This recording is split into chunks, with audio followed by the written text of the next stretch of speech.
All right. Welcome, everyone. Good evening.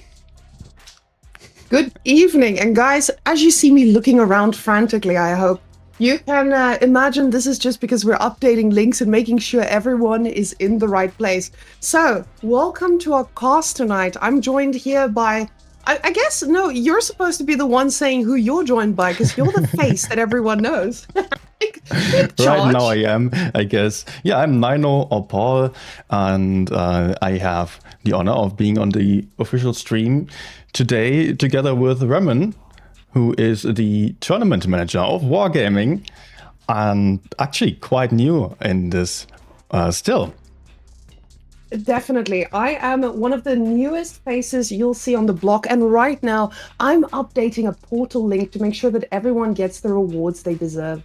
So we have a little bit. If you have any friends that are on our previous stream, make sure they go to our tournament channels and quickly try and join through those. But there's a lot of streams going. That's the beauty of EU. We have so many streams going, and I absolutely love it. So walk us through, how does the rewards system work today? Well, today we spiced up the rewards a little bit, so you guys will see that we are going to start accumulating rewards in about 5 minutes. So you guys will be able to start stacking. Now, of course, today we have some containers. We have some extra nice containers in there too. And of course, just our usual boosters laying around that you can get. So throughout, just enjoy. And I hope you get something you like, especially from those extra special rates. All right, it sounds pretty good already. And I will just show you what we are actually going to see today. As you probably and hopefully know, we are now in the top 4, or rather top 3 of the professional tournament here on the EU server. We've had some amazing games throughout the season, and especially yesterday already, where we have seen the first team drop out of this tournament.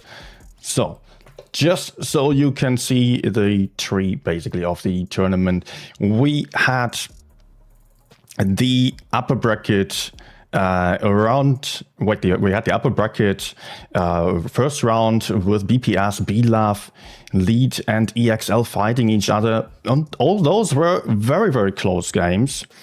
The winning teams got to the upper bracket then, while the defeated teams dropped down to the lower bracket semifinals, where EXL got killed 4-1 by BPS.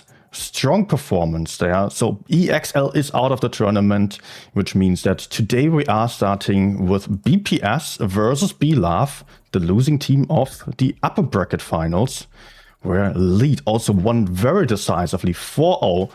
And now we have the lower bracket finals today. The winning team then meets Lead in the grand finals later on today. No, what's pretty crazy, and take a look at that upper bracket. I want you guys to notice how close this was. Lead and EXL just barely beating them. Like 4-3 is close. And if you watch those games, you will know they were insanely close. To then take down BLAV 4-0, Lead is in absolute amazing shape. These guys have come in here to win. And a little bit of an upset here, I would say, to see EXL already dropping out as number 4 in EU. Yeah, especially EXL has been a team that won so many seasons in the past. They have really dominated the tournament scene for so long. You may remember them as PCCat or APA. The previous names that they played with, and they have been in the grand finals only last season, where they were meeting Lead, and Lead actually won that grand finals against EXL. So today, now we can see Lead again, and it looked very promising what they were doing yesterday, but maybe BLAV, BPS still have a chance against them, although BLAV did not start all too well against Lead yesterday, but it might just be a bad day for them. Yeah, today on APAC, now I don't know if you guys watched the games on APAC, but we also had a bit of an upset there in, I would say, in our finals. I think a lot of people didn't get the outcome that we had expected. So I'm kind of excited to see if Lead will take the W. Based on performance then, you're saying Lead, they've been consistently winning recently. Is this something we're expecting from them today? After all, we might expect a lot from a team like EXL or Lead to begin with, but in the end, the games can be very, very close, and it is a best of 9. So yeah, 5 wins are needed in the grand finals, but still, there might be a lot of stuff going wrong, like an Amorek, like some fire, like some low roll, or whatever might happen. Someone getting perma-tracked at the start, a perfect counter strategy that the enemy picked out there. So much stuff that is also partly up to luck, or bad luck, so to say, but it can really go anywhere, and teams might be a lot better prepared in the grand finals as they have the perfect counter strats for the specific opponents that they are going to meet. Yeah, and today, with the counter strats, they've had time to cook these because every single one of them got these maps drafted. We have a wonderful new draft system by Sneaker. Now, I can't see exactly what we're going to be looking at, but is it possible for us to take a quick look at what these two teams have drafted? Yes, let's go for the first one, BPS versus... No, I only see the link for BPS versus Beloved. There it is. So this is the new draft that we are having here. Okay, that's off. All right, the new drafting system with all the maps that are going to be played or not played. Women, maybe you have better insight on how this works. Ooh. Oh, I do. Now, guys, we had set up this drafting system to make sure that people can actually visualize and see what they have gone through to pick and ban all around. Now, as you can see there at the bottom, we have our bans too, but in the end, we have Mine Ruins as our first map. And now you pick the map, your team picks the map, and your opponent, of course, picks the spawn. And this is usually where things can cook pretty well, because you know which spawn a team might favor, which one might be the strongest one. So you can easily bait this out against these top players.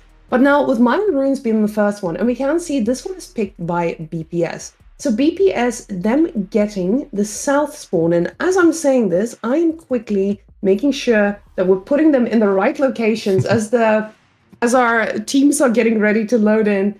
So now getting to a really nice spot of having your strategies on paper. So we have Mine Ruins coming up, Naval Frontier, Molenbeek, Port Bay Canal, Port Despair, and Alpenstadt. So what can we expect from some of these maps? Because I know not all maps are built equally. Well, yeah, absolutely. There are some maps that are rather unbalanced, but from what I see, we don't find any of those over here. That's also quite often the case because people, they don't want to play on a worse spot. And if they pick a map, of course, the enemy is going to just pick the better spawn then. And this might be a little bit awkward then. There's some maps like Castilla, for example, where I know that people prefer certain spawns there. Here, those are relatively symmetrical, although there might be still slight differences occasionally, like on Port Bay, little differences here and there that can be used to great extent. But also, we have to keep in mind, first of all, the enemy picks the spawn, and also everyone will know about the strengths and weaknesses of each spawn and will be prepared for that. So sometimes people are actually picking a map knowing that they will take the worst spawn, but they have the perfect counter strategy to what they expect the enemy to do in the end. Now, there's one thing that's missing before our game can begin, and that is you joining our lobby for observation. While 9-0 is joining in, I want you guys to get ready. Make sure that you are emotionally ready for the action that's about to happen. Because again, these two teams, they're fighting for their life here. And now deciding who goes to that finals, this is a big one. I feel like these teams have shown us consistent performance. I'm really excited to see some of these guys play it out because some of them have been showing us time and time again that they are at the top of their game all the time. no matter the situation, they can adapt as well. So let's go put Mr. 9-0 into his lobby. And ladies and gentlemen, it is time for us to begin. And we are heading into game number 1 already. Now we are finally seeing the tanks going into the game. Everyone playing a lot of Kranwagens, of course, and also Hori. Fairly uncommon. Looking at the look first, I want to point out, look at these guys just flaunting their camos. Wonderful team look as well. But getting a Hori here, I'm excited to see what Classical does with this. Now, we can see that HP differential is a nice one, but you know, it's on both sides. Light tank, life, of course. Yeah, of course. We do have a WZ1-1 as well here on this setup, which is quite surprising. The medium tank that is pretty uncommon as mostly the fast choice, or the tank's choice for fast tank is a light tank, but the WZ1-1 having strong armor, reactive armor, tungsten rounds, having some massive alpha damage can work this position very nicely, as he's perfectly hull down and can overlook the middle area.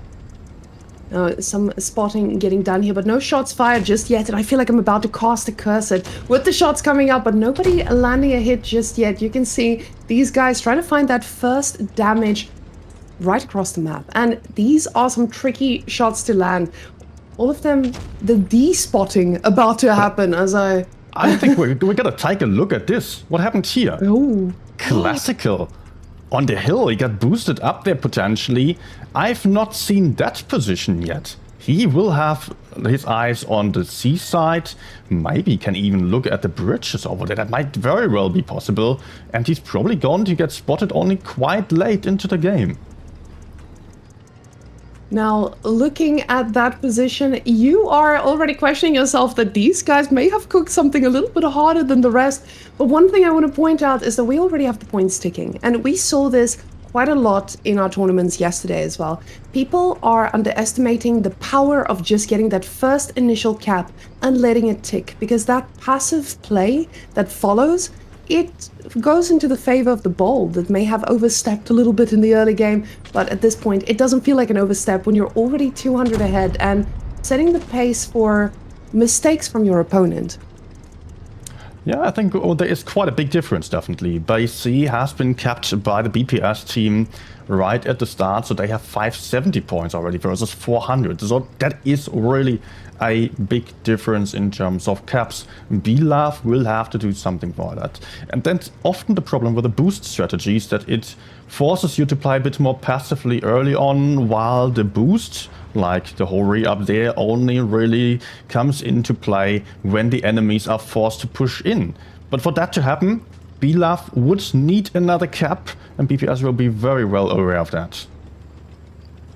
Now, getting into a position where you want to get those shots all from afar, like you said, you're going to need the opponent to get into the line of sight here. But BLAV looking like they're doing a little bit of movement to the north, but at the same time, everyone's staying very stationary in general. But we do see some shots fired off, and Pat is the one taking quite a bit of damage here. But on the other hand, look at our poor Felice trying to get to that B and just cap the point they know they need to. He made it into the cap for now, but there is dishing, coming with some decapping shots. But can he consistently decap? That's the question. Will it be possible to take base B for BLAV? Because that would absolutely change the situation. There comes some shots from the side. 97 low on hit points. He is definitely just sacrificing quite a bit to try and cap this, but every single shot gets him reset here, and you can see this is paying dividends as Kutsuna is just sitting there getting all the cheap shots from above. It feels like the problem is in the hands of our poor BLAV here.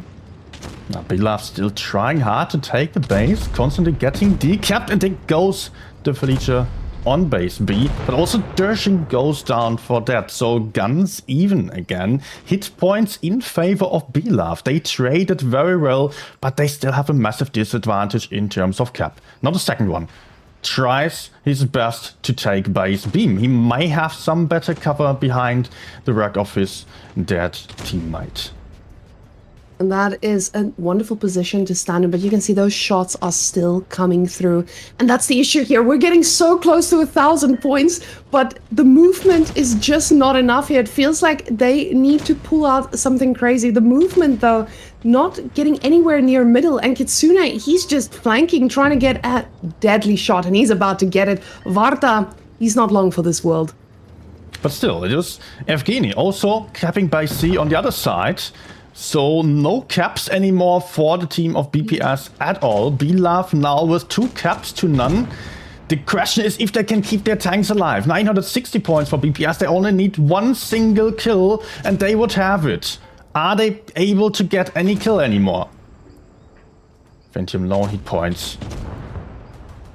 There is another kill for the guys of BPS. Base A has been capped again. Ocean Nothing also getting killed. 975 points for BPS. And it is actually BPS winning. 1,000 points for the blue team here. It's such a crazy hold for them to be able to push out from their absolutely beautiful play, just timing it perfectly right. And at some point it felt like, hey, we need to try and get onto this point, but just making sure that they cap the other point. Something I even completely missed out there on the mini-map. And that's the issue. When you have 3 points to take care of, it can very quickly just fall out of your line of view and you learn a very heavy mistake. But you can see Classical here carrying very hard on the DPS side. Absolutely amazing here with the Huri. You call it a very unorthodox pick and definitely a worthy one at that. The Huri in that boost. I don't know how much damage he dealt from exactly that hill position, but in the end it worked greatly for the damage of BLove. But it was eventually BPS still winning, and it looked good for BLove for a vast part of the game. Like they got the caps in the end, they had the hit points. And still BPS somehow managed to get enough kills in order to win this game. Now, the guys are readying up in the lobby as we take a quick look. The map has now been switched. BPS choosing that south side. Actually, yeah, this was BLove's pick. So BLove picking Naval Frontier. I mean, this is their map, right? So with BPS being able to pick that spawn and them going to line up in the south, we have to take a quick look at just seeing what that last map meant for them. Because Mayan Ruins here, picked by BPS, they now have that first W. And this is exactly what you expect to see. If you're picking the map, you have something prepared for it. And you can see that's exactly what the boys have done. Now, we are looking, it looks like there's going to be a substitution in here as I need to swap our lads out. They are ready to cook something else on their home map. Naval Frontier is going to be a nice one to see what they can do. A Naval Frontier now being played with a lot of Kranwagens, of course, as in every game basically. Both teams also picking a Felicia and the Rheinmetall RHM light tank. So both teams have the exact same lineup.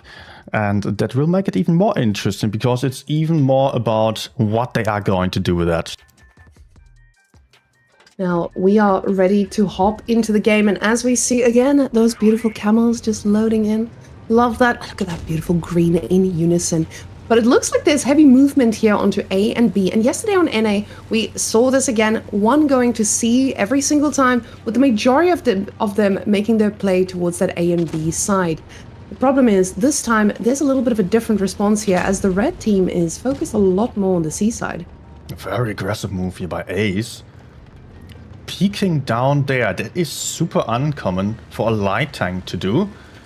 He did not get punished for that though.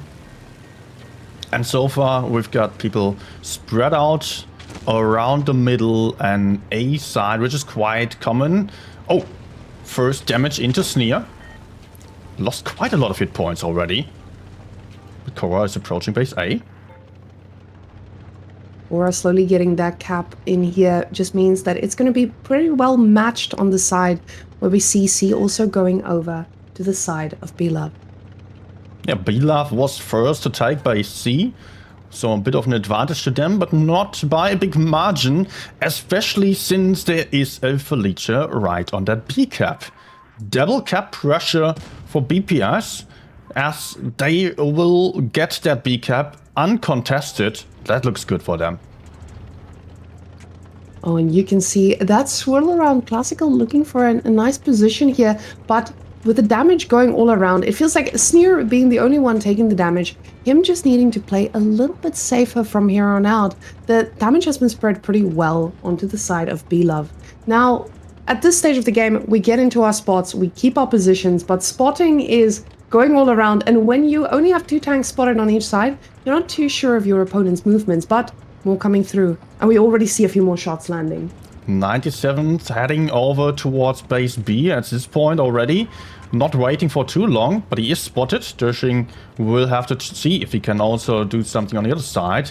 And I think we might see a push onto Pat. The Felicia right in the middle. Classical going in first. Ocean Nothing also following. 97th getting into base B, but the first kill is WoT. WoT is out. That's the light tank, the most important tank on the field for B-Love. But that will be more difficult now without the light tank speed and also DPM. Now it looks like poor Cora here is going to be a little bit of a 2v1 situation. He does try to back off, but at the same time, there is Classical, who's also facing off. A little bit of a numbers game here, but Cora not going to be living a long life, as Afanium is going to be ready to load that last shot into his body. But you see the HP just dropping so quickly on the side of B-Love. These guys are evaporating. Sneer has also been taken out, and Ace is down to a one-shot, has to hide here. Hit point wise, it looks good for BPS. Also, base B is getting recapped again. Tanks being also in favor of BPS as they pick up another kill. B-Love still getting it to a 3-3, but 2 caps for BPS. This is not going to be easy to get back from. Now, the players on the board as well, you can see with Dirsch being here, Ventium, these guys are not guys who are going to throw a little bit of an HP advantage. I say a little bit. Look at that. That's almost 4k deep damage. That can easily go over. Ocean Nothing getting dangerously low. But you can see he knows he needs to move out into the middle, try to get a shot here. But Ventium coming in, getting the kill disgustingly clean. And now there's one man left and a dream. And that's already the 1k points. BPS again making it with the cap points in the end, just being pretty good at getting the kills and the bases. And that is the great difficulty in the top level tournament scene, that you need to be able to not only take care of caps, not only take care of kills, but got to do both at the same time. Somehow, magically, having all the things in mind there, this is a huge mess oftentimes then. Yeah, you say magically. These guys, this is what they do. This is what they were born for. They are just making sure to be on every single side of the map. And looking at a quick exchange of the DPS, the damage overall, it just feels like a pretty even split in general there around the top side.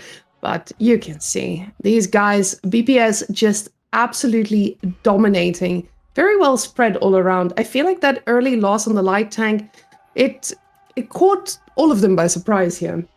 That was a problem for B-Love for sure. A light tank can be incredibly important in the later stage of the game. As the less tanks there are on the field, the more freedom the light tank has. It can just run around the map. At the start, it faces heavy tanks with a lot of armor that are having more hit points. And there the light tank can just spot a little bit carefully, but not really do much. But later on, once a few heavies are out of the fight, the light can really get behind and do all kinds of stuff where the mobility really comes into play. Now, these guys are readying up, making a few last-minute changes here, but what's really interesting to me is the fact that we're seeing a very similar setup to what we see on NA. Between EU and NA, the compositions on each map, they seem quite linear. Of course, we had a Hori earlier, but on APAC, it feels like the meta just is completely shifted. Why do you think these metas are so different on each server from or on the same map? Oh, for one, we have some players from NA also playing here on the EU server. That also is the case for NA or EU players to play on APAC server.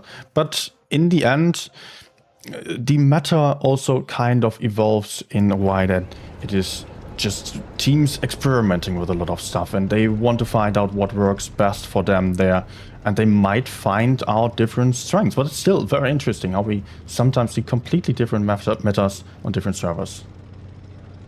Now, we see a very aggressive play here by Kitsune God. As those first spots come in, he takes no damage and takes a safe turn into the buildings. This was a masterclass on how not to get hit.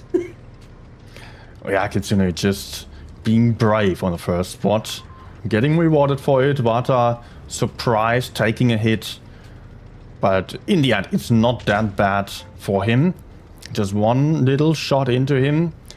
Base C is getting capped. Base A as well. BLove and BPS will both take one.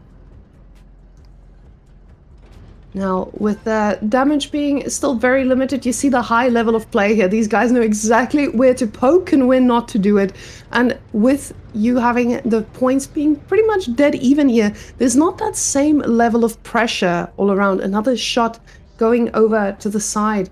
And it feels like BPS already is playing their exact game they wanted. Now, again, this one was their map pick. So they have something prepped for this properly. And the previous one, they took off the enemies who had the choice of the map. So this is such a massive advantage for BPS already. BPS is making a play already onto base A, but at the same time, Kitsune is in trouble. He's getting pushed on base C as BLove is also rotating out, trying to take the enemy cap. Still, Kitsune is spotted. Now unspotted, and seemingly can get out there alive, but he's down to just 382 hit points. Basically one shot for every tank on the field, apart from the light. I feel like I can finally diagnose Kitsune as a cockroach. This man gets in, he gets out alive. It doesn't matter the situation. That was a near-death situation for most players, but this man made it look simple enough. Now, he might be low, but he's repositioning himself, getting himself into a spot where his shots may still matter, and getting all the way there to the spawn of the enemies for safety. Yeah, definitely. The light tank being alive can still change a lot, and you can still farm a lot of damage at a distance. But for now, it seems to be about base B that has been capped by BLove successfully. They can drop out without taking any damage. BPS wasn't too well prepared for that. A's in trouble. BLove also pressuring the enemy spawn, or their own spawn actually. Well, the timer now feeling like it's going to be a lot more crucial here. It doesn't feel like there's any movement from our team BPS here to try and decap this yet. But at the same time, we do see 3 moving down there towards C, and positions are adjusted. The problem is they're going to be met with a ton from BLove. They have to be very strategic about this. Yeah, again, a relocation. BPS has made their way to base C at the start, then towards base A and back towards base C. Now they are trying to counter-push to take back that cap, but they are going to meet more resistance than they could really deal with, I would say. 4 tanks on BLove side against 3 on BPS side. Base C cannot really get capped there. And Cora trying to just get as much done as possible, but you can see he's getting so dangerously low. C still not able to get capped, and Classical has a pretty good spot over here as well. He gets Pat a little bit spooked, but Cora just again taking a ton of damage here. Now track damage also in, but Ventium is the one who has a completely disabled one. And it is actually also Aphanium taking base A right behind the BPS guys. Very strong move. BLove now with triple cap on their side. They just need to stay alive. And it looks pretty good for them. They have the hit points. They have some low hit point tanks. but I don't think that they can still get killed, as BPS would need to not only stop base A, but also keep everyone alive. And there is a kill by Athenium, ending up with a win for BLove. First one for them. And now getting a win on the map of the opponent's choice, that feels pretty amazing here. And now with the next one coming up, we have Port Bay. Now chosen by BLove, they are ready for this type of play. The thing about Port Bay is it's so easy to make a misstep, and it's a very unforgiving map at that. So BPS has been looking solid when it comes to those adaptations. The real question is just, is BLove going to be able to sit down, play this as solidly as they need to try and take this? So as we get them into position and as we make sure that the spawns are correct, I see here that BPS, they are the ones spawning in the north. So yeah, we'll see how on Port Bay specifically, what type of play can be different between the north and the south. Oh, from what I know, there is a slight advantage for the corner on the north side. The medium corner, as you may know, is quite relevant here. People are often playing for that side and trying to push into that. And one spawn has a little advantage of being a little bit faster to get there. And that already makes a difference when it comes to the first shots. So oftentimes people will adjust to that and then play for the city instead, just to not have that tiny little disadvantage. Yet they might still do the exact opposite thing. And we can see T62A here on BLove's side, which is quite an indicator that they're going for the medium side. The thing is, I'm seeing a lot more variety on the side of BPS as well. They were cycling through a few here. Talk me through the G-Saw as well. Oh yeah, there's a G-Saw on side of BPS. The G-Saw is a tank that has an amazing gun depression, best of the tier. It does have HE that is really high penetration and a massive DPM. So G-Saw is a crazy tank to play at the moment, but it struggles against auto-reloaders. So once the auto-reloaders potentially get nerfed in the future, we might see a lot more of the G-Saws in tournaments as well. Now, them bringing it to the light a little bit off, but you see everyone just going as a group, except for Mr. Vickers Light. Kitsune, of course, going to the opposite side, getting there as fast as possible. Now, on this map, you can see the movement here is going to be so critical. Now, with Kitsune getting on the hill, he's got himself in a position he wants. Yeah, he can use his view range, outspot opponents, but he also gets spotted already. Probably did not expect that, as there is a very quick double cap by BLove, double T62A. Those looked a bit more like a medium-sided strategy lineup, but BLove has already shown in last seasons that they love the T62A with a speed boost, has great armor and also is very, very quick. That allowed them to take the cap lead right at the start. BPS will have to react to that. And with all of them just sticking together, it feels like they are just making sure that they don't get caught out in any scenario. Now, the thing is, what I love about the position here is like A feels very much secured. That we have BLove, they've got the vision exactly where they need to be, and it feels like it's on BPS here to try and penetrate this wall of vision and strategic placement on the side of BLove. Kitsune again spotting, this time on the other side of the map. But again, we can see the spotting tank being relatively isolated, and that's not for no reason, because he wants to collect some information potentially on any push of BLove towards the seaside, while the rest of the team rather prepares to counter push onto base A, getting back into spawn, into different positions, allowing them to make a move for the city. Either could be base B as well or base A later on. There's very little information for any of those teams so far. I was about to talk about that. You're getting to the point of the game where everyone's sitting tight. They're waiting for the opponent to give some information away. I mean, everyone except for Kitsune. He's not waiting for any information. This man is going to look for it. But you're waiting for your opponent. Oh, and he does try his best. He's about to be met with quite a few tanks waiting there around the corner, but the problem is you're getting to this point of the game. You're not sure what your opponent is doing, where the rotation might happen, and one move can end the game for you. Now, as we can see, everybody just staying in solid position here. It is BLove's prerogative. They just get to sit back and wait for someone else to overstep. They've got complete vision on B. They don't need to take any risks.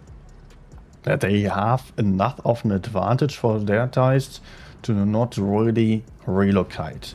Although oftentimes we see teams, even with a cap lead, to still make a play, but those guys, they are playing it very, very carefully.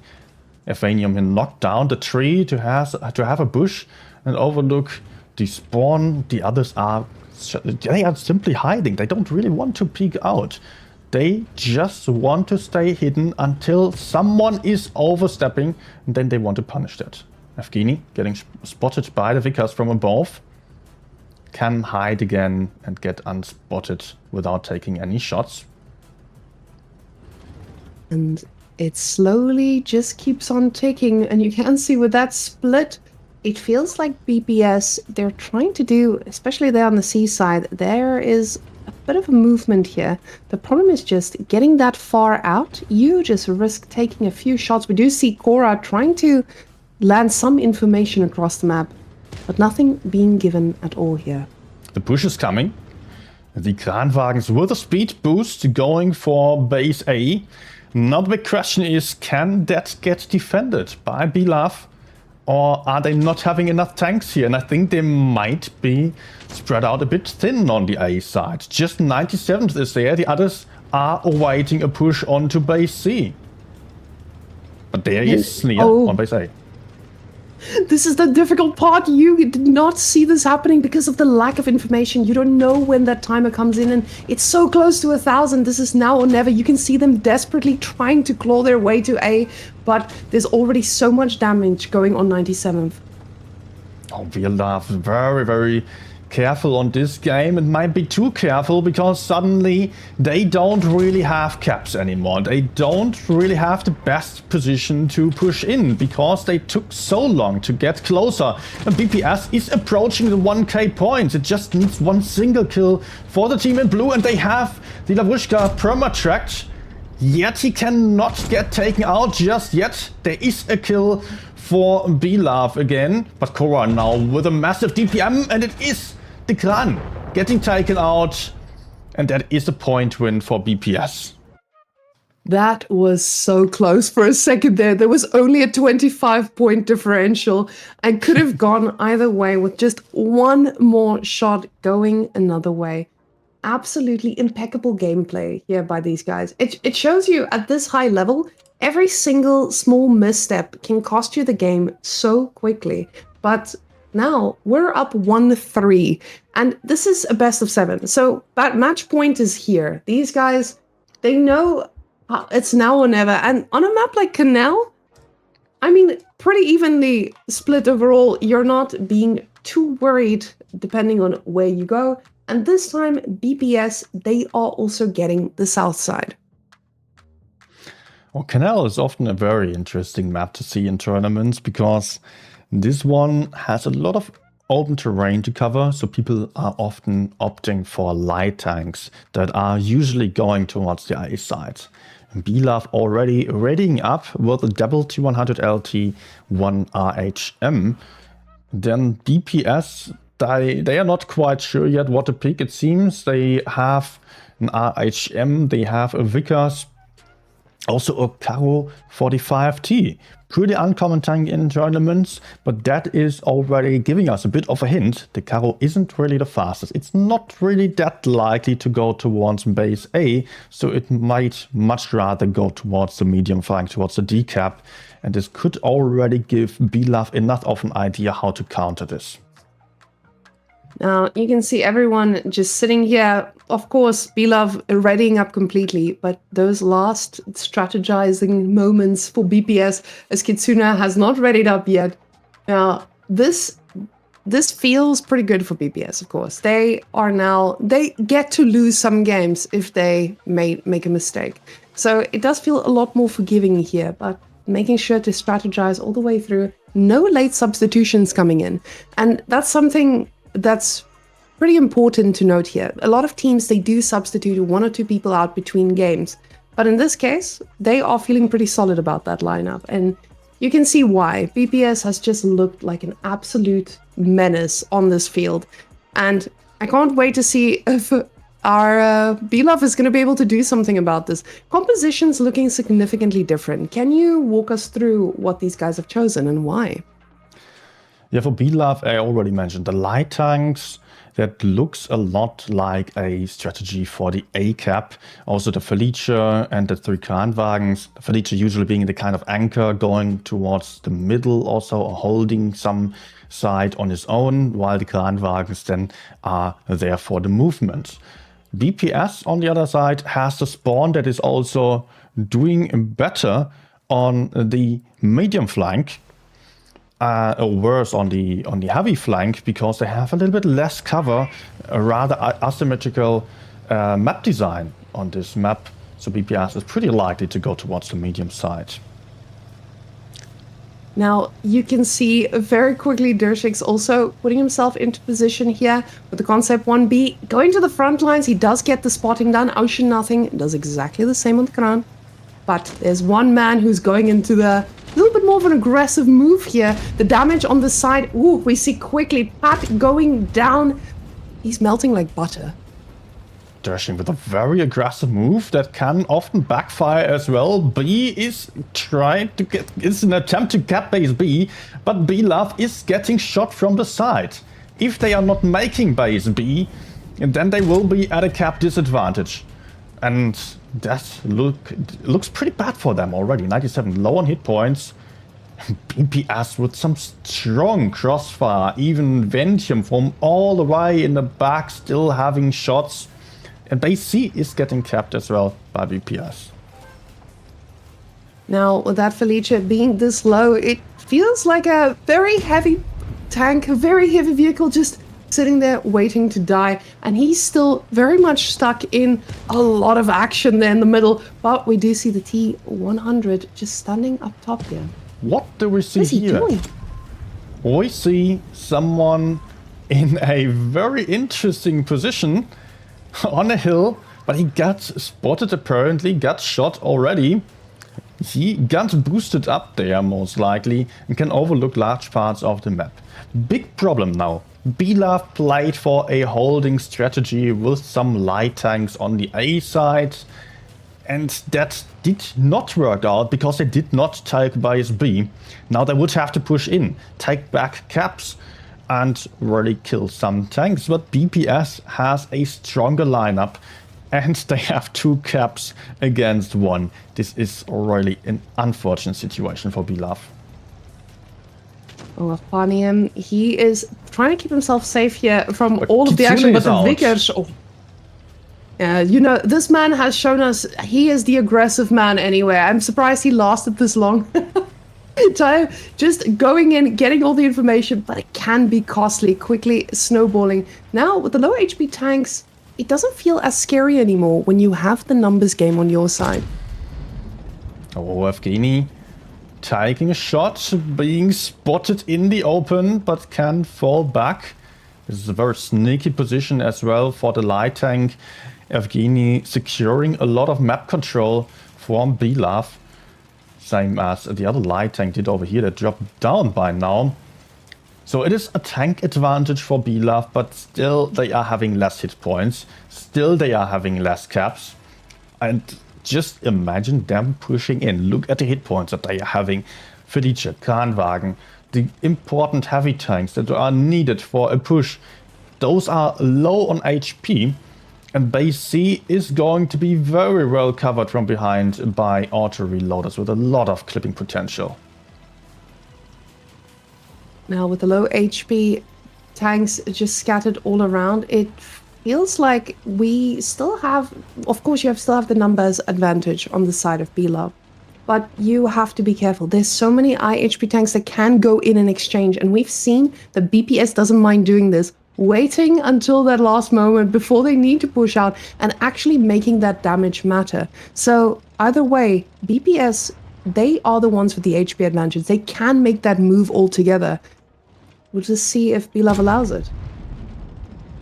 But in the end, BLove is the one forced to make fly sooner or later, but it might be about killing Dershing. Dershing now getting pushed on too by the auto reloaders. Classical in also nothing. Going in, taking out 1. 2 guns more for BLove. Can they take base B at the same time? Looks like they finally made it, but they still need base C.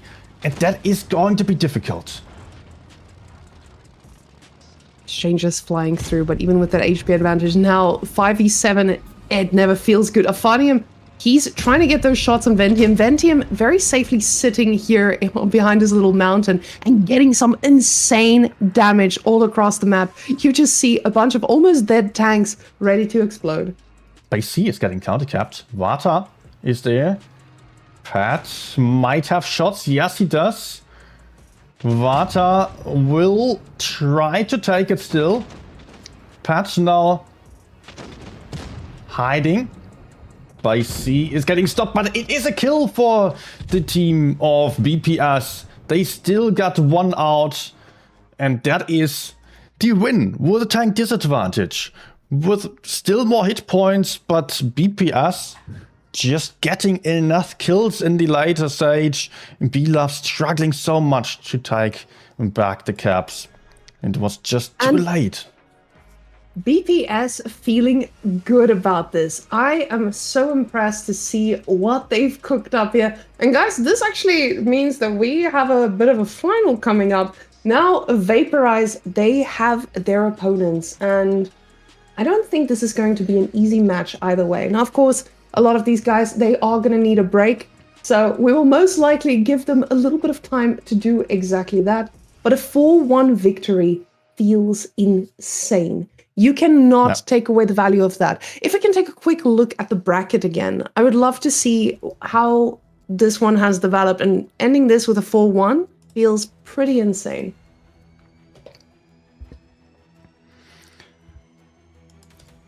Alright, let's refresh with the updated results. Looks like BLove wasn't having a good time in the upper bracket finals, nor in the lower bracket finals, actually. Now, we finally getting ourselves into a spot where BPS needs to find their way back. The thing is, the first time that they played BLove, they lost to them. And now coming back and taking a 4-1 already feels good. You've beaten them in the winners bracket.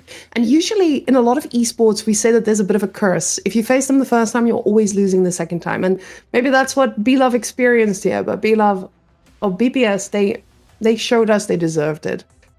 Phenomenal play here. 4-1, 4-1. I was quite happy with what BPS has shown. Interesting strategies on both sides. And BPS just having good counters, just doing overall very well on the cap management, getting the kills in the later stage.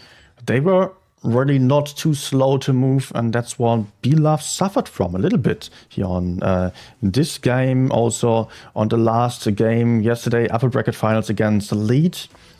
The mobility was just a bit stronger there on lead side and BPS side, which is making me quite confident BPS can do something about the lead, because leads looked unbeatable yesterday. Now, as these guys are readying up, we can take a quick moment to look through what the drafting looked like between these guys. Do you have the draft to pull up for the stream to see? All right. Okay. Nice. And I'm excited to look at this map pool, finally getting into some picks that aren't necessarily as balanced as we see in a best of 7. So this season, we made a few changes. We ensured that we don't have any situation where someone might have tiebreakers that are imbalanced, ensuring that, hey, you are getting a mirrored spawn when it gets to that decider match. But at the same time, when you are letting your opponent pick the spawn, you're not gonna pick a map that feels favored for one side or the other. So in a best of 9, that might not always be possible. The map pool is not that big, and you can try to bait out strategies from your opponent. So looking at the map lineup we have in front of us, is there any map pick that stands out to you? Oh, I think we have all the balanced maps in there, of course, and yeah, it's so interesting to see Yukon as a decider. More often than that, I have seen Faust as a deciding map, although that is the first one that we are starting with. Faust and Yukon have something in common. They have 4 caps available, not only 3, which means that the tactics become a little bit more refined and the counter pushes become a little bit more difficult to do because there's more stuff to take care of at the same time, and the skill really shows a bit more when it is such a complicated strategy. Now, as the teams are getting in as well, I just want to give you guys an update on what's happening behind the scenes. See, this is why I'm very glad we have Nino here to talk us through these things while I'm just making sure the players are getting in. I'm very worried here for BPS, purely because Lead has looked so good. And you said these are the balanced maps. It makes sense. You don't want to take any risks. But Lead has shown us that they are cooking most strategies that most people cannot deal with. They have definitely been a lot more creative, but also after watching that from BPS, they've cooked up some things we haven't seen at all, and they haven't pulled out this whole tournament up until now. Yeah, I think that Lead was showing some very interesting stuff, especially when it comes to the movement, the speed that they had. Lots of different pushes at the same time. BPS seems to be a little bit slower from what we've seen so far, but they might also adjust to the speed of Lead now on the last games, because they have seen every single game of their opponents. They will have analyzed those and will have tried to come up with some counters to that. Now, keep in mind, guys, there's still 15 minutes before the game gets going, as the teams need a break to go and strategize. Of course, they drafted a little bit before, but you still have to think a few of these things through. You drafted with 2 teams. So the guy coming from the loser bracket, they had to prepare themselves for both teams they could potentially face. So these guys, they are going to need to cook up a lot more strategies in a row, and you're not necessarily thinking about the finals when you have already lost the first game in winner's bracket against your opponents before. So BPS definitely going to be taking this time to think it through and get there. So that's a great advantage of being good at the start, because you qualify early to the professionals tournament if you are winning on the PYS, the qualifiers, and then you also, if you win in the professionals tournament and make it to the top level, to the upper bracket, I mean, then you are playing less games. That gives the enemies less time to adjust to your strategies. That also saves some of your more exclusive strategies. Like if you have something very special in mind that you might do, but you can only try that once, because once you expose that, everyone knows about that strat and will react to that already, will come up with a counter. So a winning team in the upper bracket is prepared a lot better, probably, for the grand finals then. Especially because these guys, like you said, if they qualify early, they don't need to show anything. And most of these teams qualified pretty early on. You're not seeing a name here that you're like, hey, you guys barely made it in. Especially in EU. I would say EU is probably our most competitive region. And guys, for just a quick little talk about World of Tanks Blitz and the future of esports, we have a cross-server event we're planning. Now, this doesn't mean I have a name or anything in my pocket just yet. We, of course, need to think about what this means for the top teams here. We want to see who is the best of the best in the whole world, and there's always a little bit of beef between the servers. I must say, I think there's a lot of egos flying around, depending on the server. And NA, I think they are probably the ones who need to play on other servers to see who can be the real king.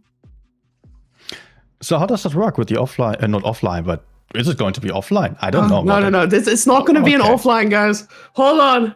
No offline here. So basically, my idea and what I'm still working on the logistics of here is we're going to have a normal prove your skill like we've had with all the tournaments before, where players are going to play on their servers, trying to qualify into the main event. But the main event is not just the standard main event. It's a main event that you're going to play on another server too. Now, of course, this means that some people are going to have a ping advantage, but you have one on your home base as well. So when you get to a point where all your top teams have qualified from every server coming together, you are going to have an advantage over some. For in some cases, you're going to have a significant one. But we have a lot of people with a lot of big mouths all saying, it doesn't matter if I have 200 ping, I can take down anyone from APAC or NA, and that is your EU teams, of course. So I still feel like the competition can be pretty fierce if you're an EU team, and now needing to play on an NA server, it might not feel as crazy as we'd think.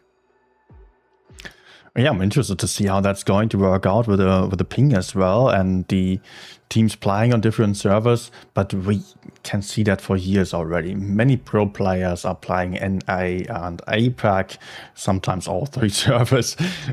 But so far, there was a big cost to that, and there was also the time zones. Like if I played on NA server in a tournament, it would be at 3 in the morning. If I played on APAC, it would be 2 in the afternoon. So that would be quite a lot and would be quite exhausting, I would say. It was pretty wild to me last night. And I know you saw this as well. I was casting NA last night we finished at 5 a.m. my time.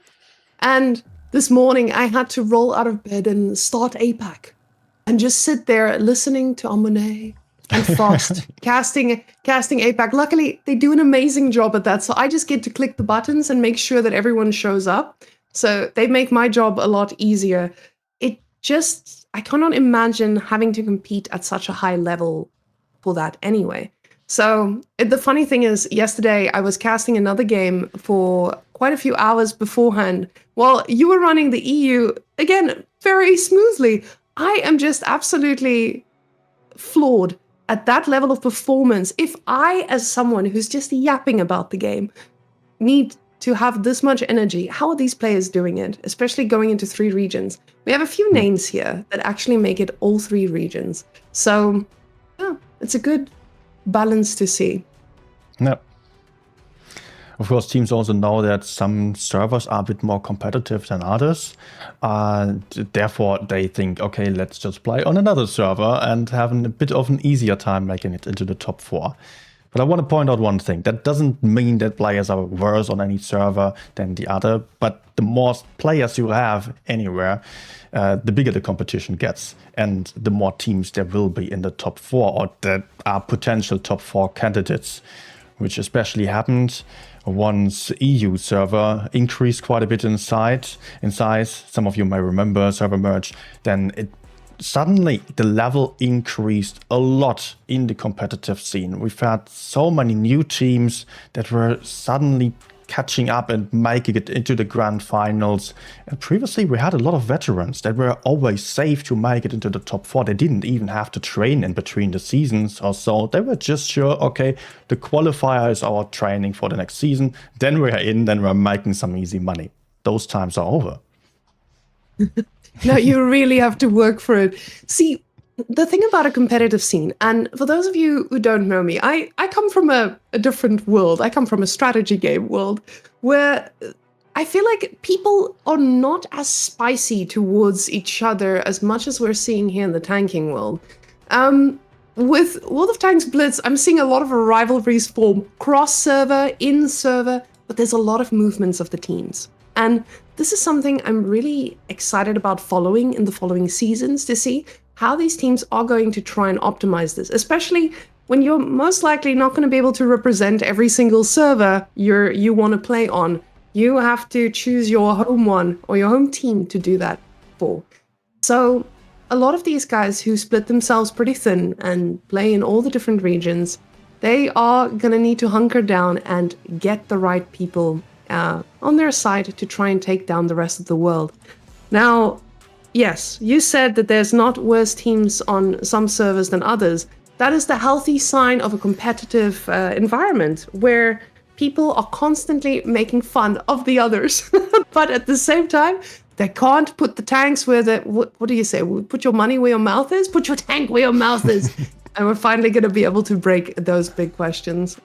Now, we do have about 6 minutes before we get in there. And on my side, we can see that lead fully loaded in, trying... I feel like sometimes people forget that their tanks are in there and they're fully loaded. Earlier on another server as well, people may have forgotten a little bit that you don't necessarily want to put all your tanks up there at the start, as the 5-minute delay will creep in. But of course, I'm not showing the room right now. Ah, okay. So for their sake, they're all right. Yeah, all fine for them. Although I don't know if I did so earlier. But I think in this meta, the lineups aren't all that surprising, actually. They are usually centered around the Kran, yeah. Yeah, it feels like we're watching Kranwagen.com. That's exactly what's in front of us. Just Kranwagen.com. Hey, here's a Felice. And then a few other ones in the mix. And I have questions about this. What are we expecting to see from these different tanks? Even if we're just looking at the lineup. We're pre-game. Just talk us through a few of these picks. Why would a team switch out for a second light? We saw a second light a little bit earlier compared to having your 6 heavy push. So why would you try to switch up that strategy? Definitely there are very different roles to each tank, and a light tank is so much faster than a heavy that it can really collect a lot of information right at the start. Usually teams apply one light tank just to collect some early information, then drop into some cap. Sometimes they have a large map that allows for a lot of movement without getting shot or so, and then they would take another light just so they could take a base at the start and also secure some spots simultaneously. This might give you an early advantage, but it comes at the cost of being able to really hold safely because you're lacking armor and a lot of hit points. Just keep in mind, a light tank has like 1.8k hit points or so. A heavy tank has 2,700. That's 50% more. That's a lot of shots less that you need to kill a light tank if it faces you. A light tank cannot hold up anyone. It cannot bounce off shells or so. But the advantages are different ones, like circling around the map, still stealing caps in the background and shooting at a distance. That requires, though, that you have the option of taking map control, moving into safe positions, taking bases, shooting enemies from behind. And if the enemies play some very heavy lineup and just roll out to the front with many heavy tanks still taking a lot of map control, they might be almost invincible against a light tank. So there are really ups and downs to every tank that you play there.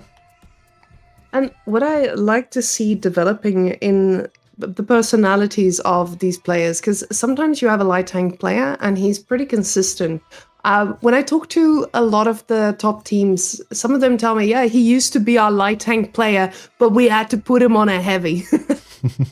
So I always wonder what that implies, but when clarified, some people say, yeah, they do take a little bit too much of a risk here and there, and sometimes get crossfired pretty quickly once the information comes in. And of course, you getting that deep, it feels like, hey, I'm getting the info, I know exactly where the team is rotating to. But spotting is only 10 seconds. You have to keep that action going and you have to keep that information going, which can be so difficult.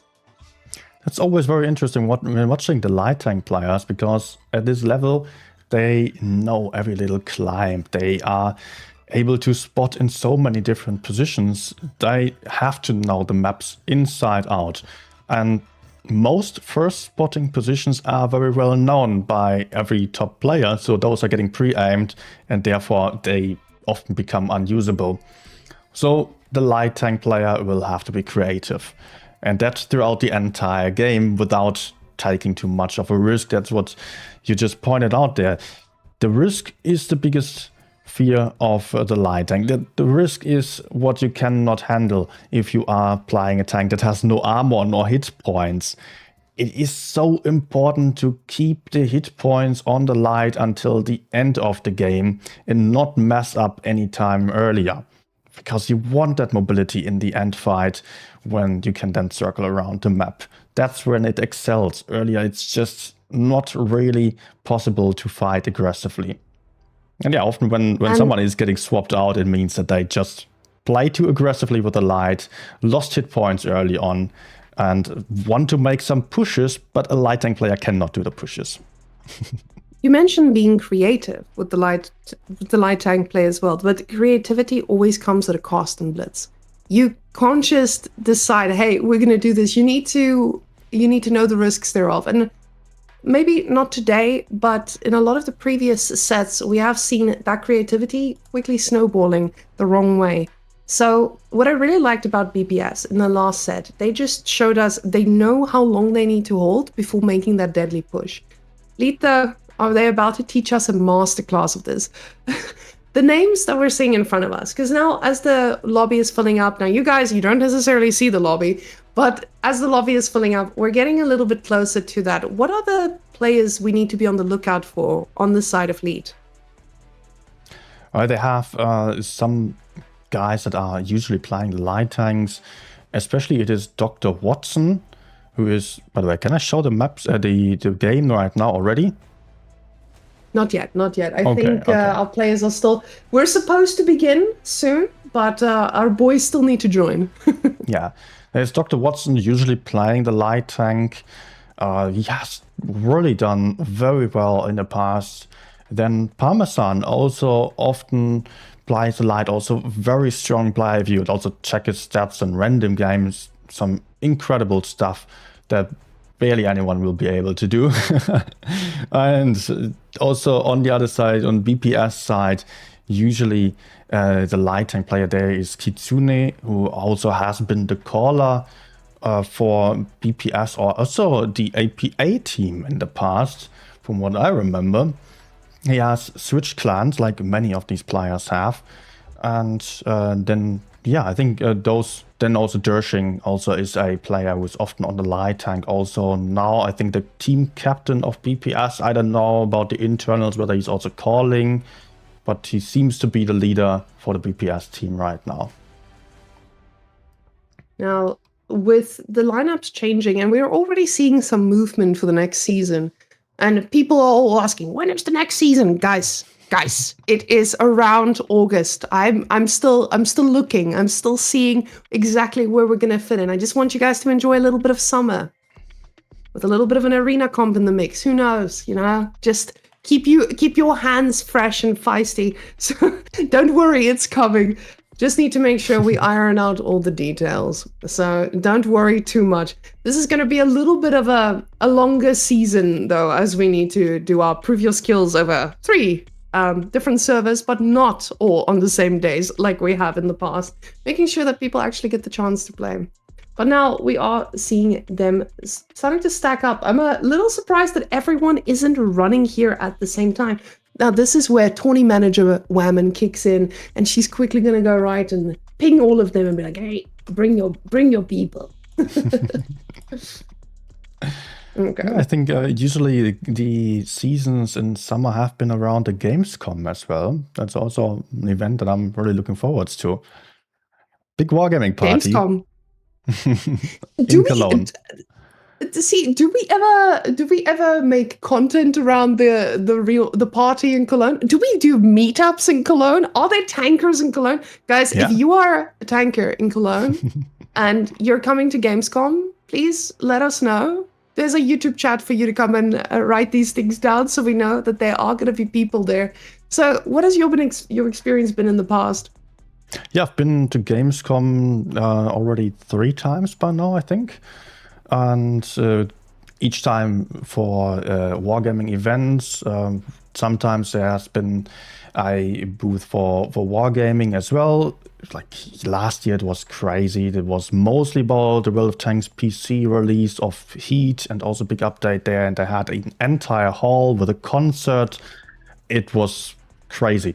And then otherwise, there are usually every year there is a party where Wargaming has an entire bar and lots of players there, free drinks as well. And we just had a good time just chatting up with a lot of Wargaming devs and a lot of other players as well that we usually don't get to see. Like, who even knows people who you're playing with? Like, I personally have only met a few in real life, and most of the fellas only at the Gamescom. See, when you're building your relationships online, and I think with us playing online games with people, you very often build most of your friendships online. So these events are so nice to really put a face to the name. And I love it. I've been working in esports for such a long time, and my favorite part is just when you get to see everyone, you give people a hug, and they get to trash talk you in person. Because it's a lot better when it's in person than if it's online. Because, you know, there's a lot of keyboard warriors out there, but when they see you in real life, that's when they're like, okay, I need to pull up the, how can I say, the courage to say the same things. But I like it. I like the banter that we keep going, and I love the relationships that we can form with them. I'm flying to Vilnius next week to go to our headquarters as well, and I can't wait to see the team. Our team members, I can see why people are so passionate about the game. It shows in the people who work there too. Yeah, I've also made that experience, and the Wargaming developers are the people that I met from Wargaming. They were all very, very interested in what was actually going on. Although from the outside, sometimes it looks a bit like you don't necessarily understand everything that they do. I am not a Wargaming employee, and I don't always understand what people are doing. But talking to them directly often helps, and that makes you aware that actually they're trying their best usually, that I can say. And in the end, we've often had some positive outcome for feedback as well. So yeah, I'm also glad to see the Wargaming employees at the Gamescom again, just as the other players. And by the way, Roman, you just mentioned people with just being trash talking each other there. From my experience, like, people often have been like thugs in online, but then in real life, sweet personalities. Exactly. And then we get to experience that. But lads, we have a game on our hands. Ladies and gentlemen, it is time for LEAT against BPS. So let's roll on out. Oh, let me just still adjust the score. It's still set to 3-1 because we are starting from scratch here. First shots already flying over the map, but nothing really connecting. Those were blind shots towards the B cap. And a Felicia took a beating. This is the second Felicia in a row that is the sacrificial lamb, and Crip is this time the one fielding it. But with this initial movement, we've seen this quite a bit. You get your point, then the big question is, do we make our move on B, or what's the deal? But A is going to be going onto the side of LEAT, and LEAT just getting that bit of a point advantage is going to be great, but it just gives your opponent the information that, hey, you're feeling confident in the south, meaning that, hey, maybe we can make our move to the middle. Ace just dodged a bullet, blind shot into the bush, as people know that he is most likely right there. But LEAT triple capped base A, or had some tank down there, others covering from above. So cap advantage for LEAT, and BPS is reacting to it immediately by counter pushing the heavy side. They've also made a play for base B, and everyone else currently unspotted, making their way forwards towards base C, trying to potentially get some kills there. But can they find anyone? Now Crip taking another deadly shot, but the shots are landing more from the side of Lead.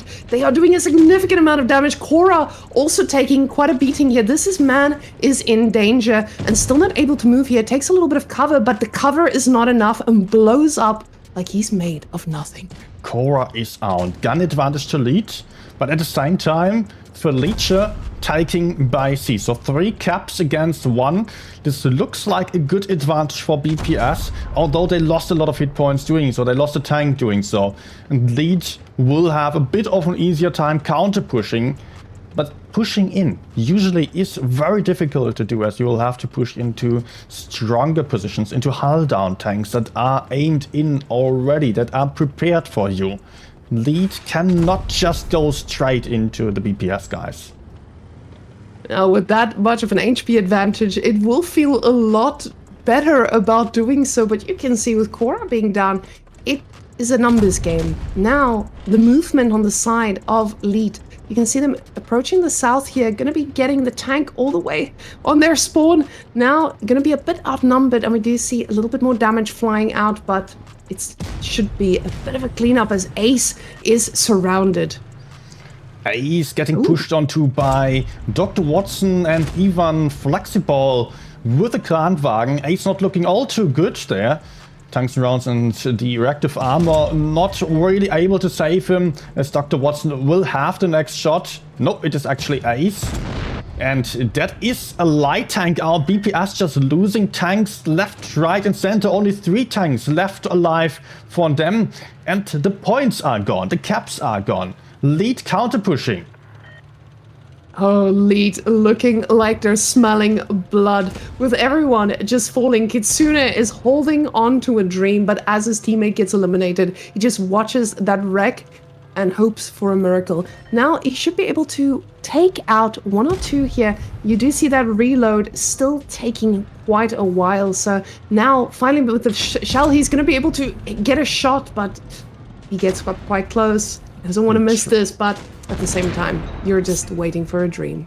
Still try to reload too, but yeah, look at all these tanks alive there. All 4 caps on side of Lead now. 5k hit points left and 6 tanks still alive, if I remember correctly. There was a Lead really quite dominant on this first game.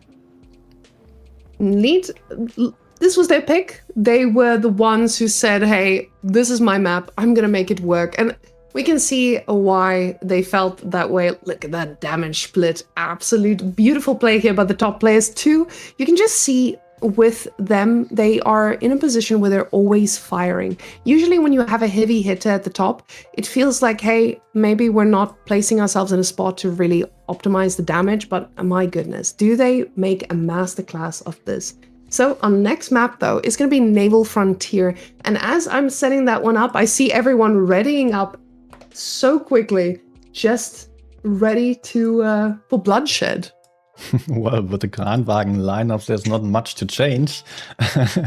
People already have the tank, although 2 tanks got swapped out and no Felicia for Lead this time, no RHM light tank. Full Kranwagen lineup. 7 out of 7 tanks. Meanwhile, BPS has... What does BPS have? They have 1 RHM apart from Kranwagen. Felicia lineup. Double Felicia for them. I'm honestly shocked at seeing this difference in it, but at the same time, Lead, they are setting the meta right now. And let's see why the Kranwagen meta is the Kranwagen meta after all. Ace with the first spot, getting some info. Blind shot not connecting on him, but there is some intel for BPS. They can make use of that, and that is with the first shot by Cora towards the other side. Although not the first one to put out any damage, as Kitsune also took some as he tried to save the C-cap. Kitsune, another sacrificial lamb again. It feels like this poor man every single time needs to move out and take those initial shots, but it's just a beautiful rotation here by Lead. But with them capping 2 points now, it starts that timer. The timer with a lot of stress, because with 2, it snowballs so quickly. And at the same time, it doesn't feel like they're punished for it whatsoever. That's actually freaking brave move to go for 2 caps on opposite sides simultaneously. A and C. But base A can get covered. But BPS, they have Korra and Sneer ready. Also Ventium is pulling over. They might even decide to counter push. The speed boost is being used. Sneer and Ventium are moving over, but not without losing any damage.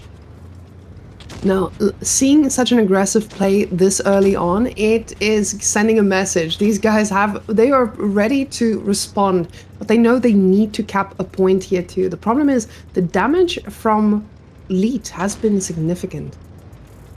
Yeah, and the lead is also not just sleeping on this. They are immediately going forwards with Dr. Watson leading the charge, going for Korra, who is in the front. Korra will soon have a full clip again with his Felicia, and he's not alone, but still lead is kind of dedicated. And they are close enough to make a play, but I think against double Felicia and an RHM, it would not be too wise to peek. That would hurt a lot. And you can see just slight movements constantly. Oh, I say slight movement, but Kitsuna here with Dersh, they are trying to get Kripp, and Kripp getting dangerously low, but Kitsuna, he might be the next one to fall as his ally is not in a spot to support him. We see a battle of Blitz as those shells are refreshing. It's going to be the Kripp hit, but he does get cleaned up right after.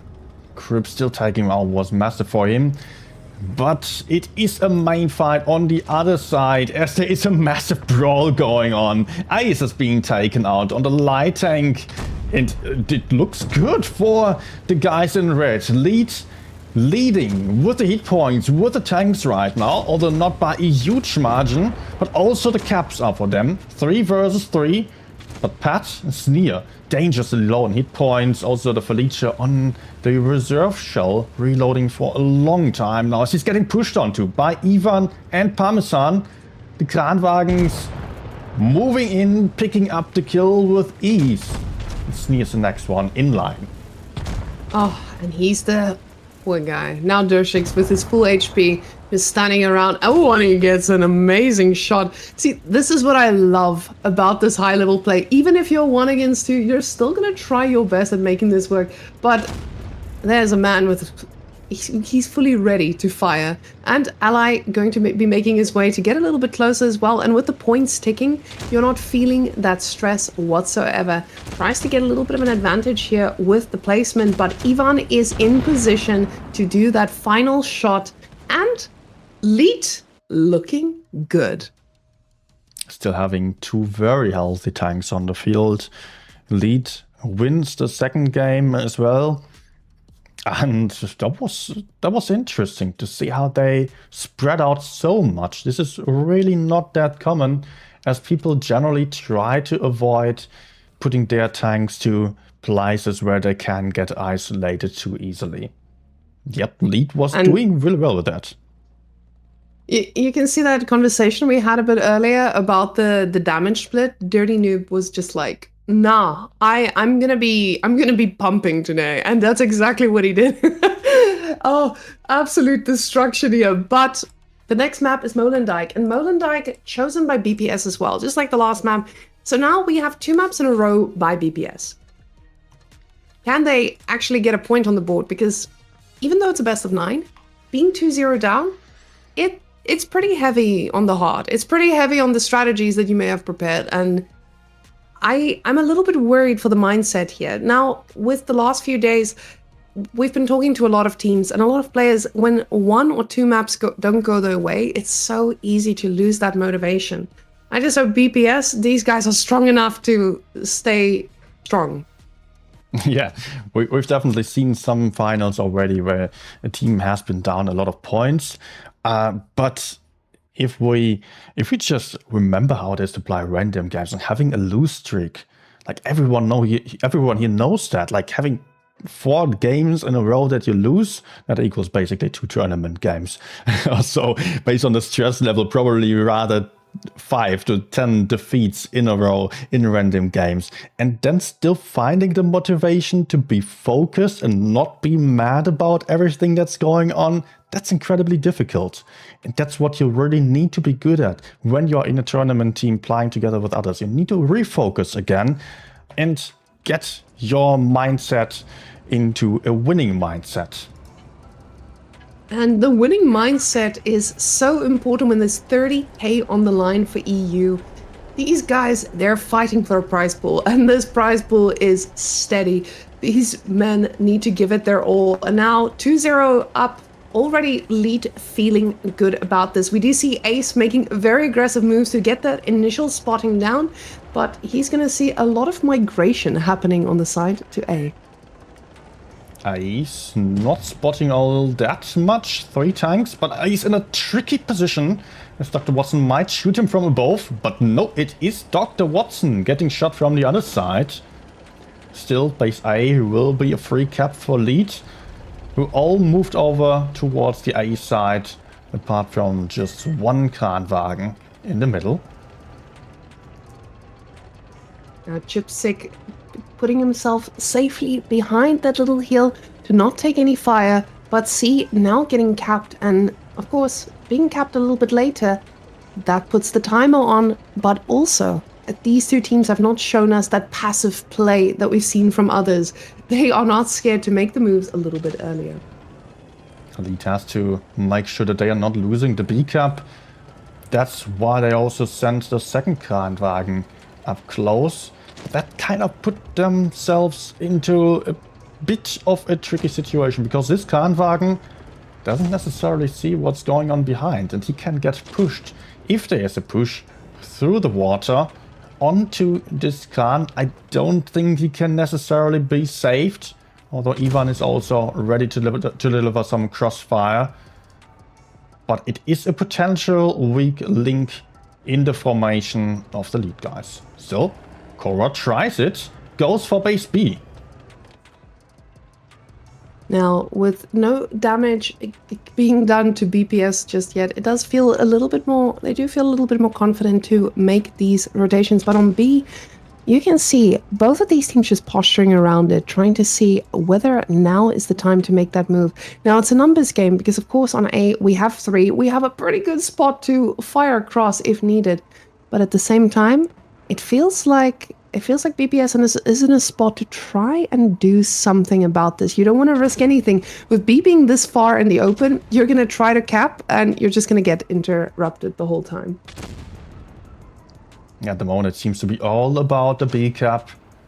Lead wants to save it, BPS wants to take it. And just looking at the situation right now, I think Dirty Nubitankia might be kind of safe if he gets pushed onto, as he will have some tanks from above here and from the spawn shooting into that river. But BPS will have to come up with a plan. They cannot just hit it out. Capping base B is unlikely to work out. They will need some strategy to get the caps back. And so far they aren't really relocating at all yet. Now, that passive gameplay that I talked about a little bit earlier, that I said neither of these teams have shown us, it's just might be because we're on Molendijk, and finally Molendijk showing us passiveness might just favor us. But Dr. Watson doing a little bit of a move here to try and get a bit of spotting done, as neither of these teams are giving out any information. Now, I love the fact that Lead are going to be the ones trying to get that first bit of information so they can adjust that game plan. Still not really a lot of movement on BPS side, but I think they are going to discuss right now what they want to do, how they are going to execute it, and at what point. But we are already at the 800 point threshold, which oftentimes is the mark for teams to go in. Yet they are still hiding and not really doing much. Now there comes some more movement. Ventium getting closer. Oh, camera jump there. jumpy internet, but teams are now fighting for the B cap. Cora and Pat going for base B. Now, we just got some news that Ace was the one who actually crashed during this initial phase, and he isn't able to rejoin into the fight. So it does put them into a little bit of a different spot, but at the same time, it's still something that Elite needs to capitalize on, and both these teams are giving it their all. At the same time, now players starting to fall, and it just feels pretty tough when you don't have your light on your side. Base B is getting capped, or got capped now, but it will be all about a kill. And there is a kill for the BPS guys. No, it was actually for, on the BPS side, it was Dershin getting killed, winning the game on points for lead. Third win already. Now, we are going to be heading into the next one. I do need to make sure that we set up the map and go from there. Give me 1 second. Right. I just need to double check with the players to see exactly what went wrong in that. He's not having a good time. We just heard that he crashed, but this game BPS really needed every tank on the field. They really needed something more than this, just a B cap, because they also needed some kills, and moving in there with 6 tanks only. Yeah, that's not working out usually. Yeah, in a spot like this where you are hoping to get a every tank matters. Actually, there's no conversation about this. This is very, very clear. When you are this close of a matchup, every tank is going to matter here. And that is just the reality of the game. If you lose a man, if you're not significantly better, this is not going to be something that you can come back from. Yeah, of course, it's a really problematic situation for BPS to be in now. With 3 points behind, they can afford for 1 more defeat for the remainder of this grand final. They would need 5 wins, while only losing 1. Lead only needs 2 wins now, and still it's not impossible to do. We've seen similar stuff happen, which seemed impossible, but yet teams were able to pull it off. But BPS doesn't seem to be ready right now. They have some low tier tanks on the setup. Okay. Now, these guys, currently, they're in a little bit of a dispute here to be given or not be given the win over to Lead. But to be fair, when you are... Give me 1 second. So somebody just crashed and could not re-enter the game. So that was the problem for BPS. So they are currently protesting and discussing whether it could be possible to go for a rematch potentially also. And that will be up to women to decide, I guess. That's the difficult part.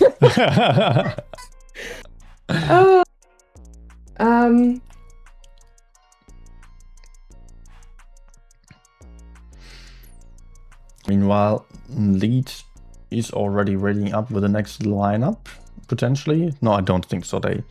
They are just swapping tanks around as the discussion is going on, and people want to know what happens next. See, the beauty of the admin being in the tournament is that you can actually raise these disputes and running the training room. Second, and luckily the auto system would throw them into the next room to ready up and go. Now I love that everyone is readying up with a bit of a meme tank all around too. So yeah, but you will have to lead the conversation as I'm quickly making sure that everything is going on. I will try to talk about the weather also meanwhile. Yeah, last game, it did not really look right to me either. I was not aware of the tank crashing out at the start, and BPS seemed to not really be able to do much there. It looked confusing, because those teams are not used to just standing around like what we've seen there. They wanted to wait for as long as possible, trying to get their teammate back into the game and then still make a late push. Maybe that could have worked out in a better way. Like this, they were kind of forced to do something they didn't really want to do, but it was the last chance that they had. Unlucky situation to be in. And we will see whether this is actually like a game issue that requires a restart of this or rematch of this last game, or whether this is not really qualifying for a rematch according to the rules. So I think people are just contacting the lawyers in the background right now. But so far, we cannot really say much, but just give it a minute and wait what is going to be the actual decision then.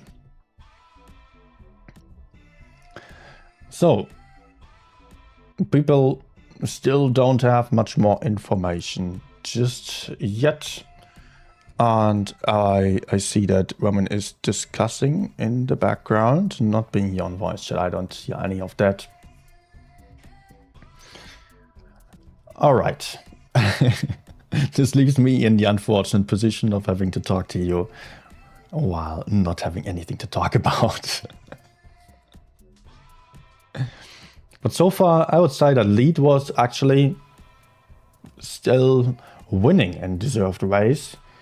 For the last game, they also had the advantageous situation to begin with. Whether they would have won on that against 7 players, that's a totally different question, of course. Yet on the first 2 games, there was nothing like that involved, with the lead winning in absolutely deserved ways, really rocking the show today, and just showing that they are in the grand finals for a good reason.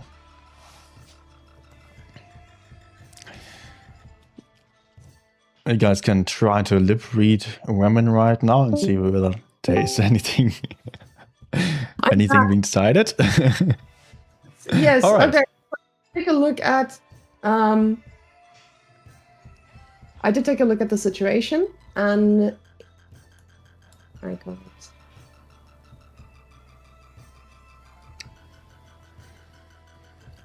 So, what's the verdict? I'm gonna need to talk to Tolyan about this, and I need to go and just report the bug that the player had faced. The problem is we were already 4.5 minutes into the game. More than initial spotting was done.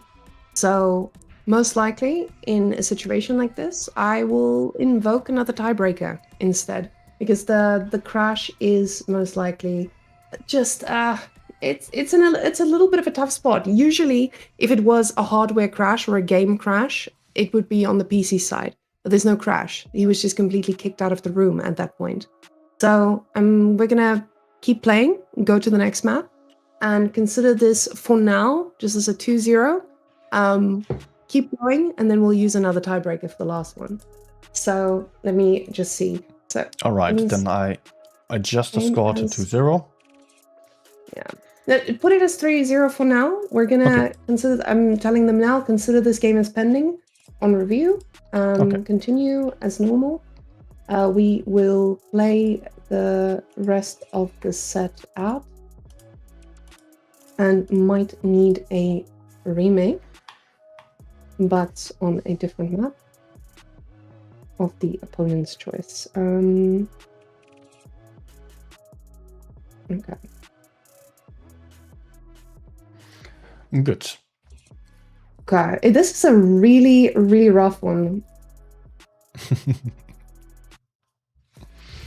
And there's only so much you can write out in the rules before. Yeah, this is interesting. Usually when you're looking at game crashes and device issues, it's a very clear-cut call. But so yes. I think also the special case here is being that this final is not being played in a typical tournament format or like the tournament system that we know in game, but it is in a training room, so that also has its own technicalities then.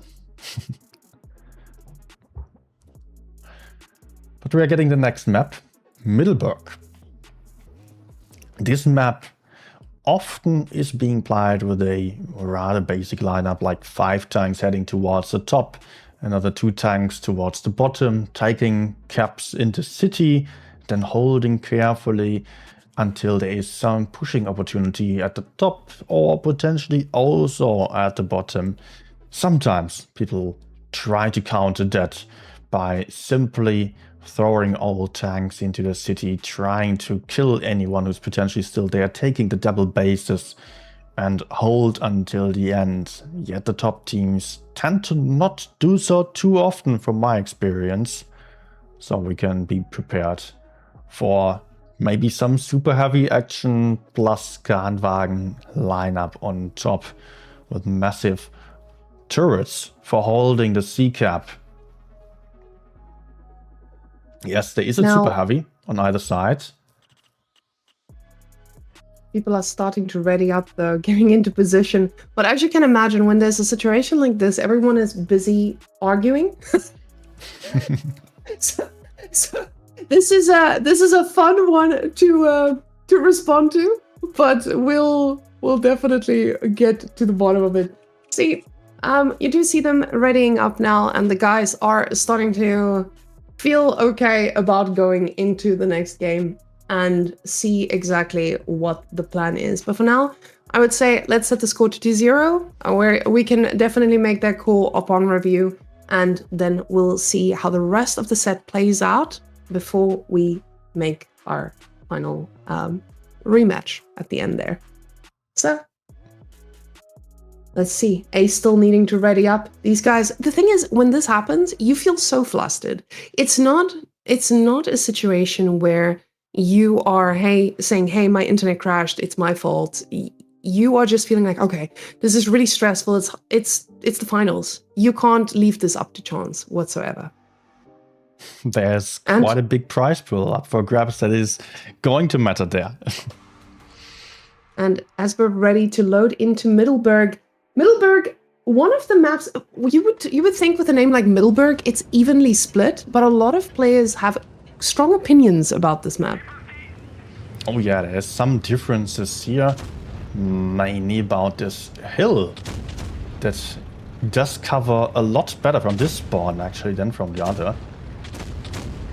Blind shots flying to the other side, but no one on lead side is actually heading up. They are playing for the city with 1, 2, 3, 4, 5 tanks in total. Mouse capping early and BPS going for the hill. Now, the early stages of the game, we can see if that flustered situation has caused any unrest here among them. But it looks like everyone just playing methodically, making sure that that point cap is going to matter. The problem is just, are they actually going to be able to get a point in return? On C, we have a lot more blue, so a move there could be quite favorable, but at the same time, you don't know this. They don't have God vision. We're the only ones with all this information. Yeah, Chipstick and Crip both still playing relatively aggressively, which likely makes the enemies assume that they are not without backup, as they actually are so far, or have been. Because now more tanks are arriving to the scene, but it could have been an easy push for BPS if they had full information about the enemy side here. Now, these guys are just playing it safe, not wanting to overstep at all. And you see, the problem with C is it's so easy to stop anyone that dares step out there, but the red dots are circling, and there is just so much pressure. With blue also just making sure that they're transitioning onto that side. BBS They don't want to leave this up to chance, moving as a unit, but this is going to be a very heavy exchange. And the gas pulling over, getting closer to the C cap, trying to hold that. Now they are also aware that there is more of the lead team ahead. But BPS is under pressure. They have a lot less caps to begin with, because they did not decide to go for base A at the start. Were a bit worried about getting pushed out. Sneer now being there all on his own with a mouse, trying to look at base B, but still he is 1 versus 2, which would give a potential advantage to BPS at the top. Now, in their position again, playing it so safe, but that's 610 to 525, it still feels like you have to be the one to make the move. So it's on BPS, and BPS right now is standing here on a little bit of the back foot.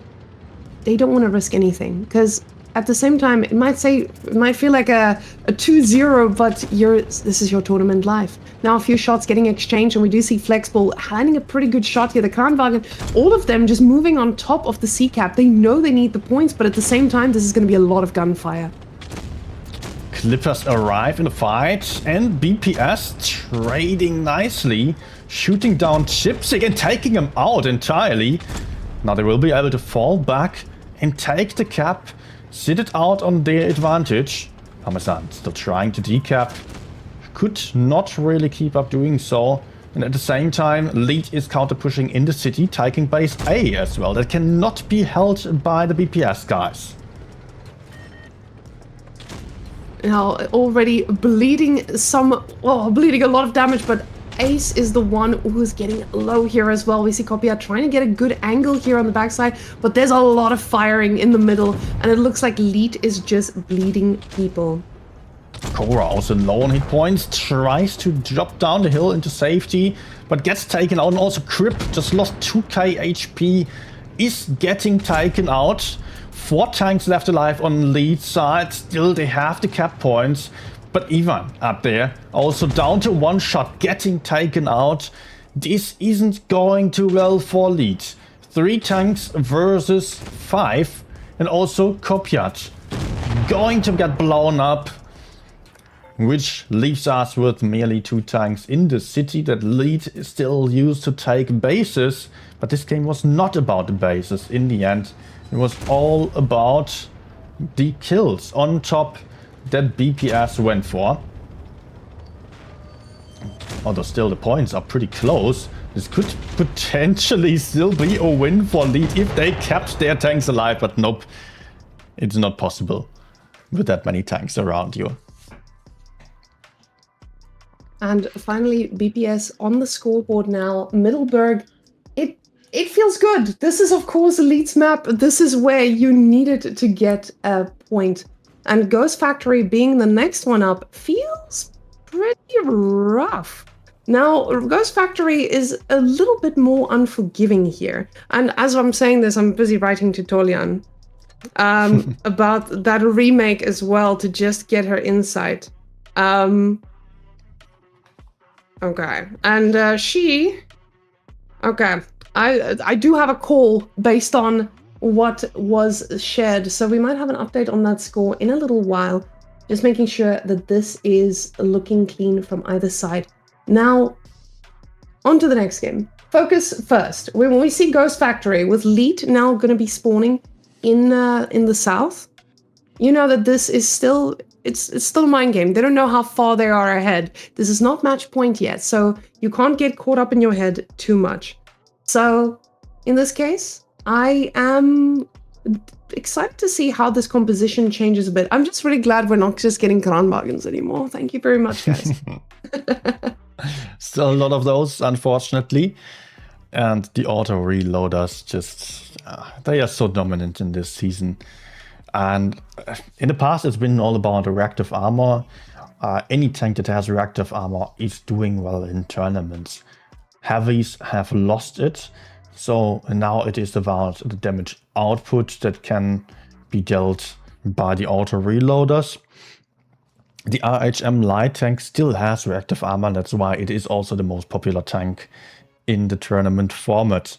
Although there are other good light tanks out there, but they just get killed a lot easier than this IHM. Also tracer shells then really doing their work in tournaments, as it's so much about information and just collecting spots, keeping tanks spotted.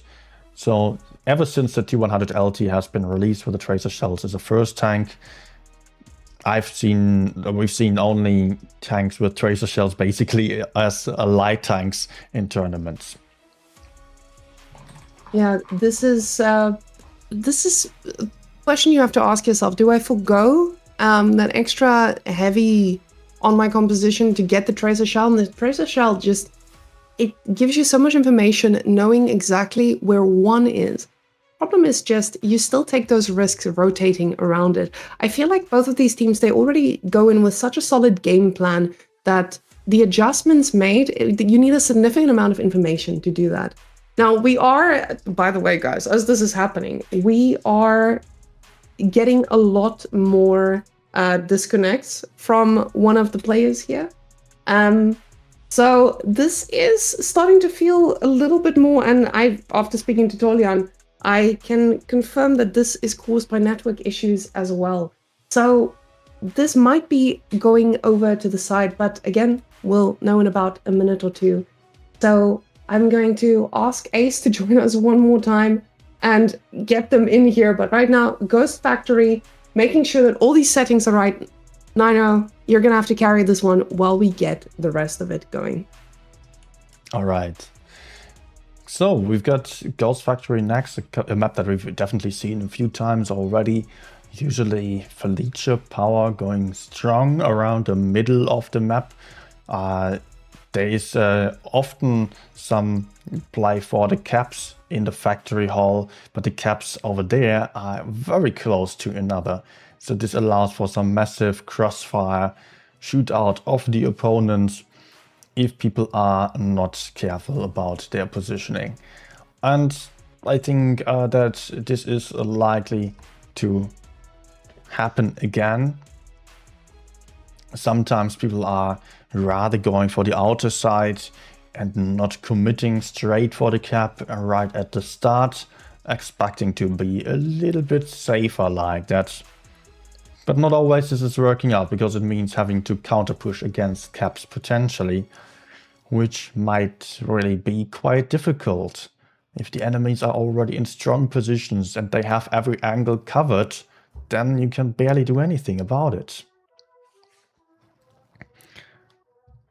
So I see we're getting a new room right now. I'm going to have to wait for the invite or the room name, and then I'll be able to show you the lineups again. Although they will not have changed all too much, I assume. Now, just getting all of our casters in as well, and making sure that everyone is in the right spot. So slowly, as everyone is joining, I am going to be allocating them to the different rooms, and hopefully smooth sailing from here. Now we have to keep manual track of the score, because now all of a sudden it becomes a little bit harder to make sure that we are on top of it. Now, ensuring that our spectators are in position. This is still a really rough thing mentally, because of course your whole team now is a little bit worked up. You're stuck between like, hey, what just happened? Is this a network issue? Is my PC struggling? But at the same time, he's been kicked a few times. So well, I feel for the man. He's definitely, this is do or die. You cannot risk it here. And this is the beauty of having your substitutes. But in a final, it doesn't feel like there's space for a substitute.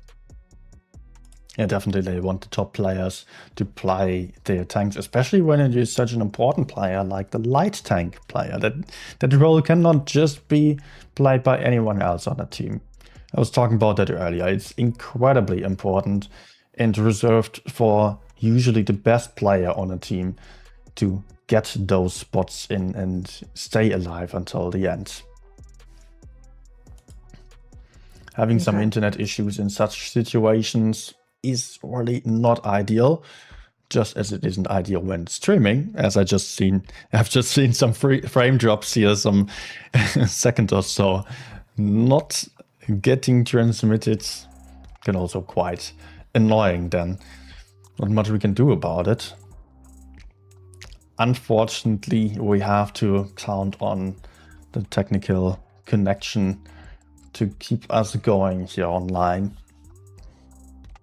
Okay, and it looks like everyone is in position, and of course, now it feels pretty scary. You know that everyone is finally in a spot where, hey, this is just so scary. You have Ghost Factory, feels a little bit uneven now and then when you do get an advantage, because the comeback mechanics here feels a bit more, or a bit less favorable. There's no easy rotation for you to quickly just switch, go take someone down, but at the same time we say this, but all of these guys are just doing an absolute insane job at staying on top of each other's strategies by constantly scouting where they need to be. And I just saw in your game client what it looks like if you don't have spectator on. Absolutely cool. Now, it does look like everyone is in here. We have a Ghost Factory set up, making sure that BPS is in that north spawn, and then we got it. So. Yeah, people are readying up slowly with their tanks, and we can see some symmetrical lineup. Both teams opting for the double Felicia and RHM strategy paired with the Kranwagens on top. Also, currently score is 3-1 for lead. If that point counts earlier the game, that will still be up for discussion, or we will still have to wait for the final decision on that. So now that everyone is starting to ready up, we are going to be getting a little bit closer to that. But at the same time, you feel the pressure mounting. I feel the pressure mounting with the amount of DMs I'm getting from every single player on the team. So it does start adding up, but at the same time, I'm making sure that the professionals are weighing in and making that call appropriately. Now, let's go get these guys readied up and ready to roll. But on Ghost Factory, what are some of the key things we're expecting to see from this map? Yeah, usually people are fighting for the factory hall, trying to get an early cap or punish the enemies getting that early cap, as those are close to another and also close to the spawn. This is one of the few maps where you can basically just head towards the middle of the map and take a cap and see the enemy doing so as well. This is really quite tricky here. There's very little cover around there, and people are often trying to build up strategies that are very focused on that one cap in the middle, and then trying to just get everyone else close by to also focus fire into the cap. Or maybe they're even trying to stay a bit more clear at the start, getting some early spots in early crossfire before making a rotation in the later stage. Now, as we're loading in, these guys are getting ready to fight the big one. But now, one light tank on each side, pretty evenly chosen all around. We see two Felicias on both sides. It feels like these guys have similar ideas cooking, as we now see a bit of a different movement though. Now, the beautiful thing for blue is A is a little bit easier for them to grasp, as it is a bit closer. But just getting into position there on A to be able to get those shots out. C, going to be quickly capped, but at the same time, same goes for B. And D. B is the first cap on this game. Parmesan in there, but he is getting pushed on too. Not able to take the base, and that's what I was talking about. The team of BPS trying to punish that B cap right at the start with the Kranwagens sneaking around there. Still not all that bad for lead, as they also managed to take base D on the other side. And they have their tanks ready to punish Kitsune, for example, who is already quite low on hit points. Now, with these guys being this far in, it feels like you can just make one misstep, and like I said, it's so unforgiving. Getting inside the building quickly just results in a ton of shots being exchanged here. But Ace doing a little bit of a runaround as we see our poor little Kranwagen. I can't believe I just said poor little Kranwagen. Scattered here alone, but Ace feels very confident on his light against this. Ace is really quite aggressive on this guy, moving all the way into the back of Kupiat, who's now in focus fire. Titsuni also comes, and it is Sneer from behind to take the kill.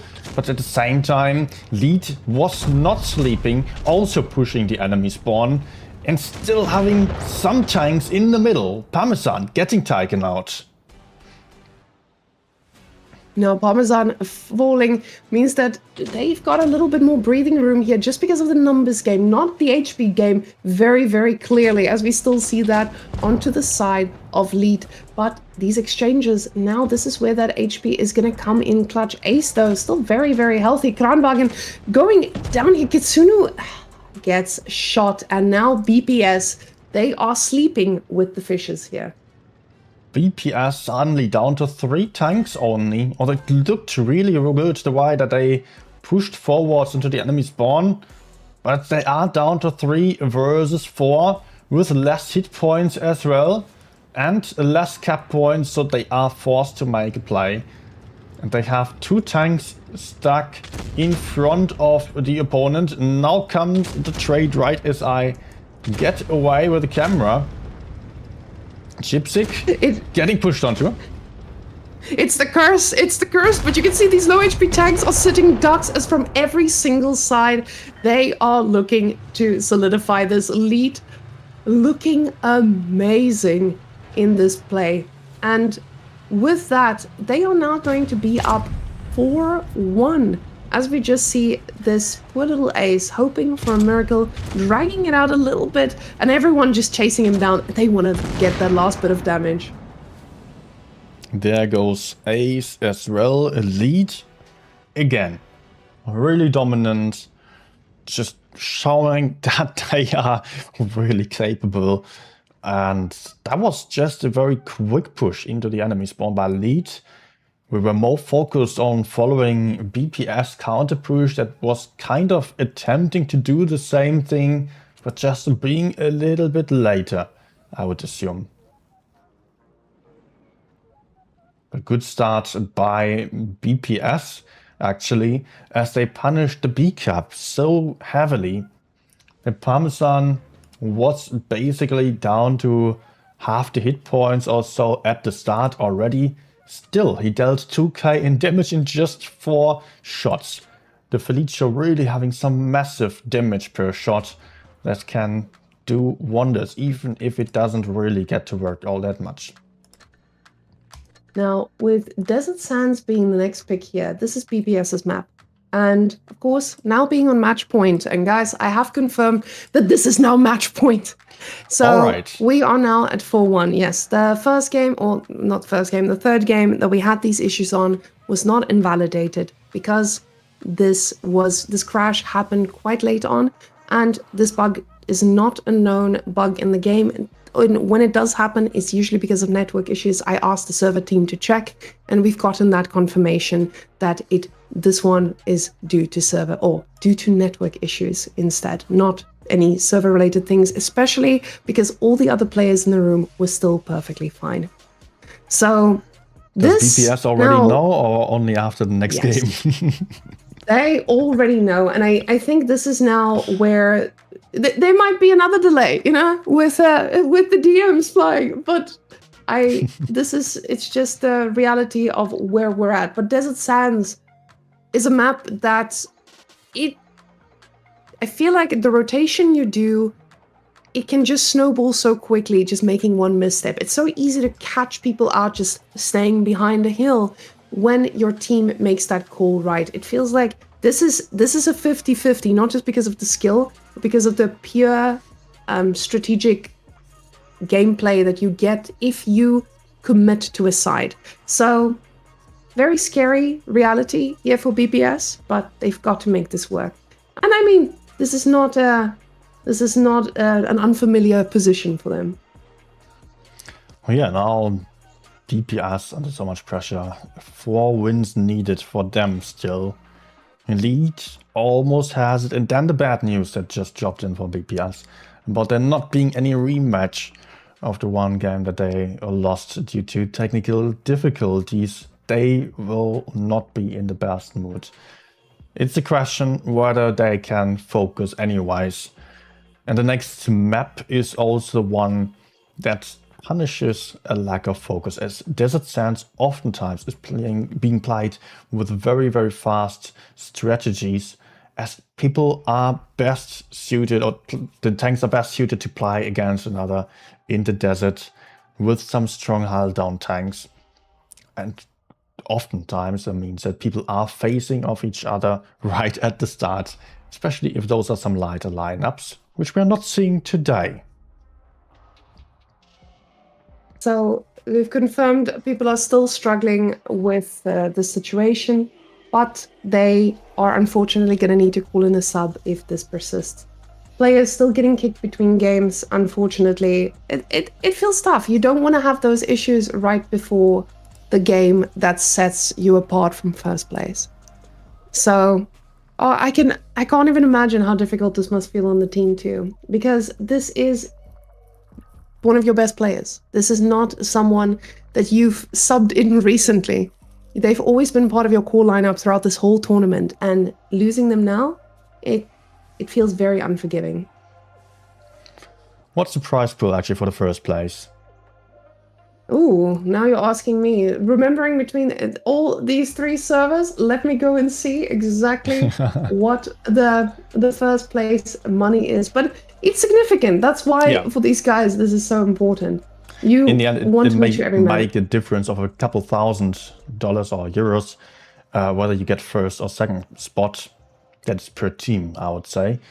So yeah, that can really hurt to not make it first, but second instead. And it's 14k for first place, second place at 8k. That is a huge difference. Yeah. Split among Mary is going to be their substitute with that issue still persisting for their team. So now with this sub in position, they are going to be ready to try and equalize, well, not equalize, let's get back into it with Desert Sands. Also, Elmarie definitely not on the bench because he was not capable of playing tournaments at all. He has been in the APA team or PCCAT EXL, has won seasons with them, usually has played light tanks over there, and only now he is in BPS.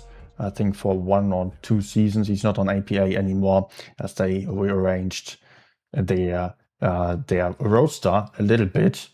So Elmarie also a Finnish player with a lot of tournament experience.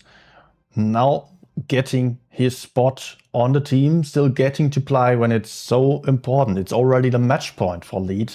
1 more win for Lead and it is GG. It's over then. And we are loading in Desert Sands of possibly final map. Now, BPS, they have to make magic happen. But with the composition they've got, they don't have a single light in here. Yeah, no light tanks for BPS. Playing Concept 1Bs though, that are also quite fast. On the other side, we do see 1 light tank spotting aggressively. Dr. Watson doing his job again. While Kopyat is on the T-22, quite aggressive, taking first damage. Kopyat having good DPM on the tungsten rounds and adrenaline setup of his tank, is in a very strong position, but still he is a medium tank at the front line that can easily get killed potentially if the Kranwagens were ready. Slowly they're coming. You can see that Lead is comfortably just dealing damage all around. Even with that little bit of a HP differential with the lights, it still doesn't feel like they are under pressure whatsoever. The blue side is just playing as a group here. They know how important this is. Now on B as well, there's a few shots exchanged there too, but this is just fire around the sands. Trades overall seem to be a little bit better for the lead team. No, actually, now it is, yeah, BPS is down on 8 points, but they have an opportunity of going for Kopyat. Dershing just lost a lot of HP, can't fall back though. And Kopyat, not exactly trapped, can drop down behind the plane. Is still in the fight, still puts out a sneaky shot into Kitsune. And BPS has to somehow go in. They need some kills, but they got killed on 1, 2, 3 tanks already, as they just have 1 tank out of the fight on lead side. Parmesan, low on hit points, but no one reloaded anywhere close by. Lead counter pushing, taking out Kitsune as well. Now, with the last bit of hope they've got, as we just see them one by one getting eliminated here, that feels pretty good here for Lead. Lead just absolutely looking like a powerhouse, and that's exactly what they are here. Very convincingly taking down their group all the way here to the finals to be crowned the EU champions again, and this clearly is not going to be the last time for them. That seals the deal.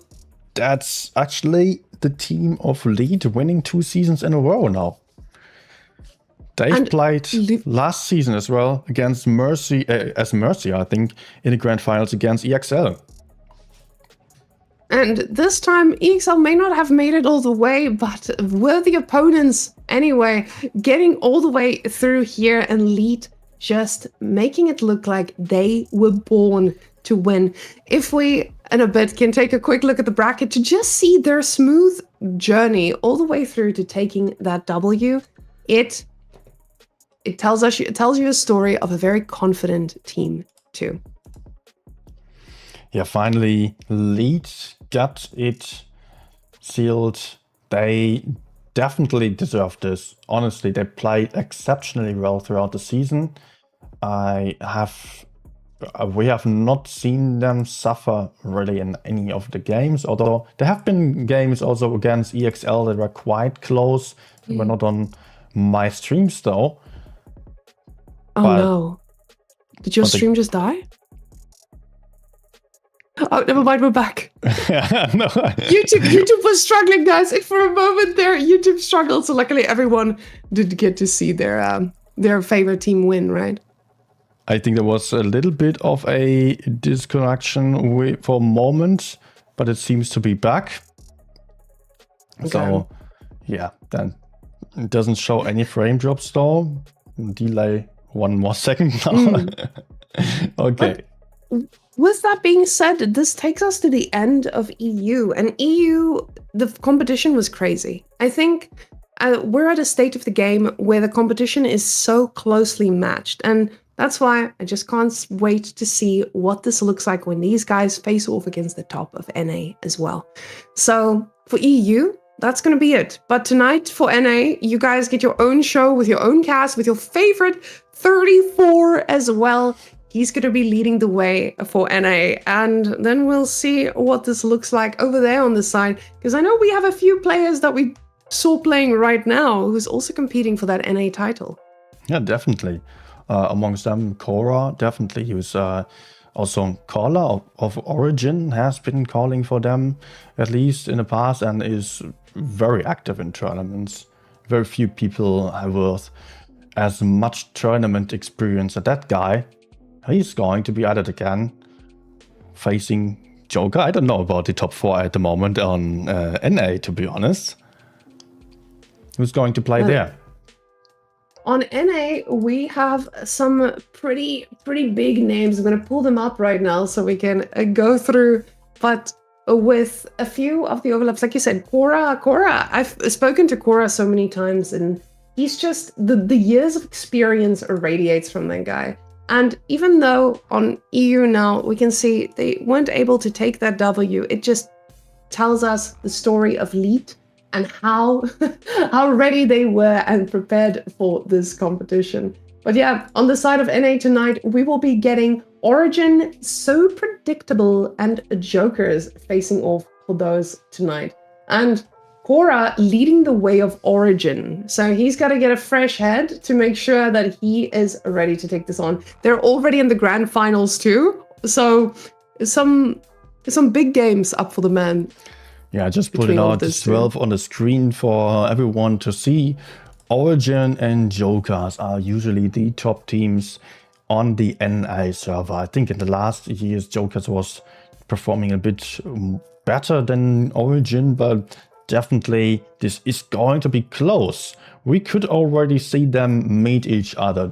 Origin versus Jokers, 4-3 on the upper bracket finals. Joker is dropped down to the lower bracket where they are going to meet Oblivion, whom they've already faced in the first round of the top 4, and that will be a rematch. Joker won that one 4-2. Now they are going to face them again. Maybe Oblivion stands a chance against such a champion and can get to the grand finals against Origins there. Now, this has been a great season for these guys, and I can't wait to see what the next one in August is going to look like for them. So guys, thank you very much for watching, and thank you for joining us over here. See you guys tonight again in a few hours for NA. A lot more action on the way.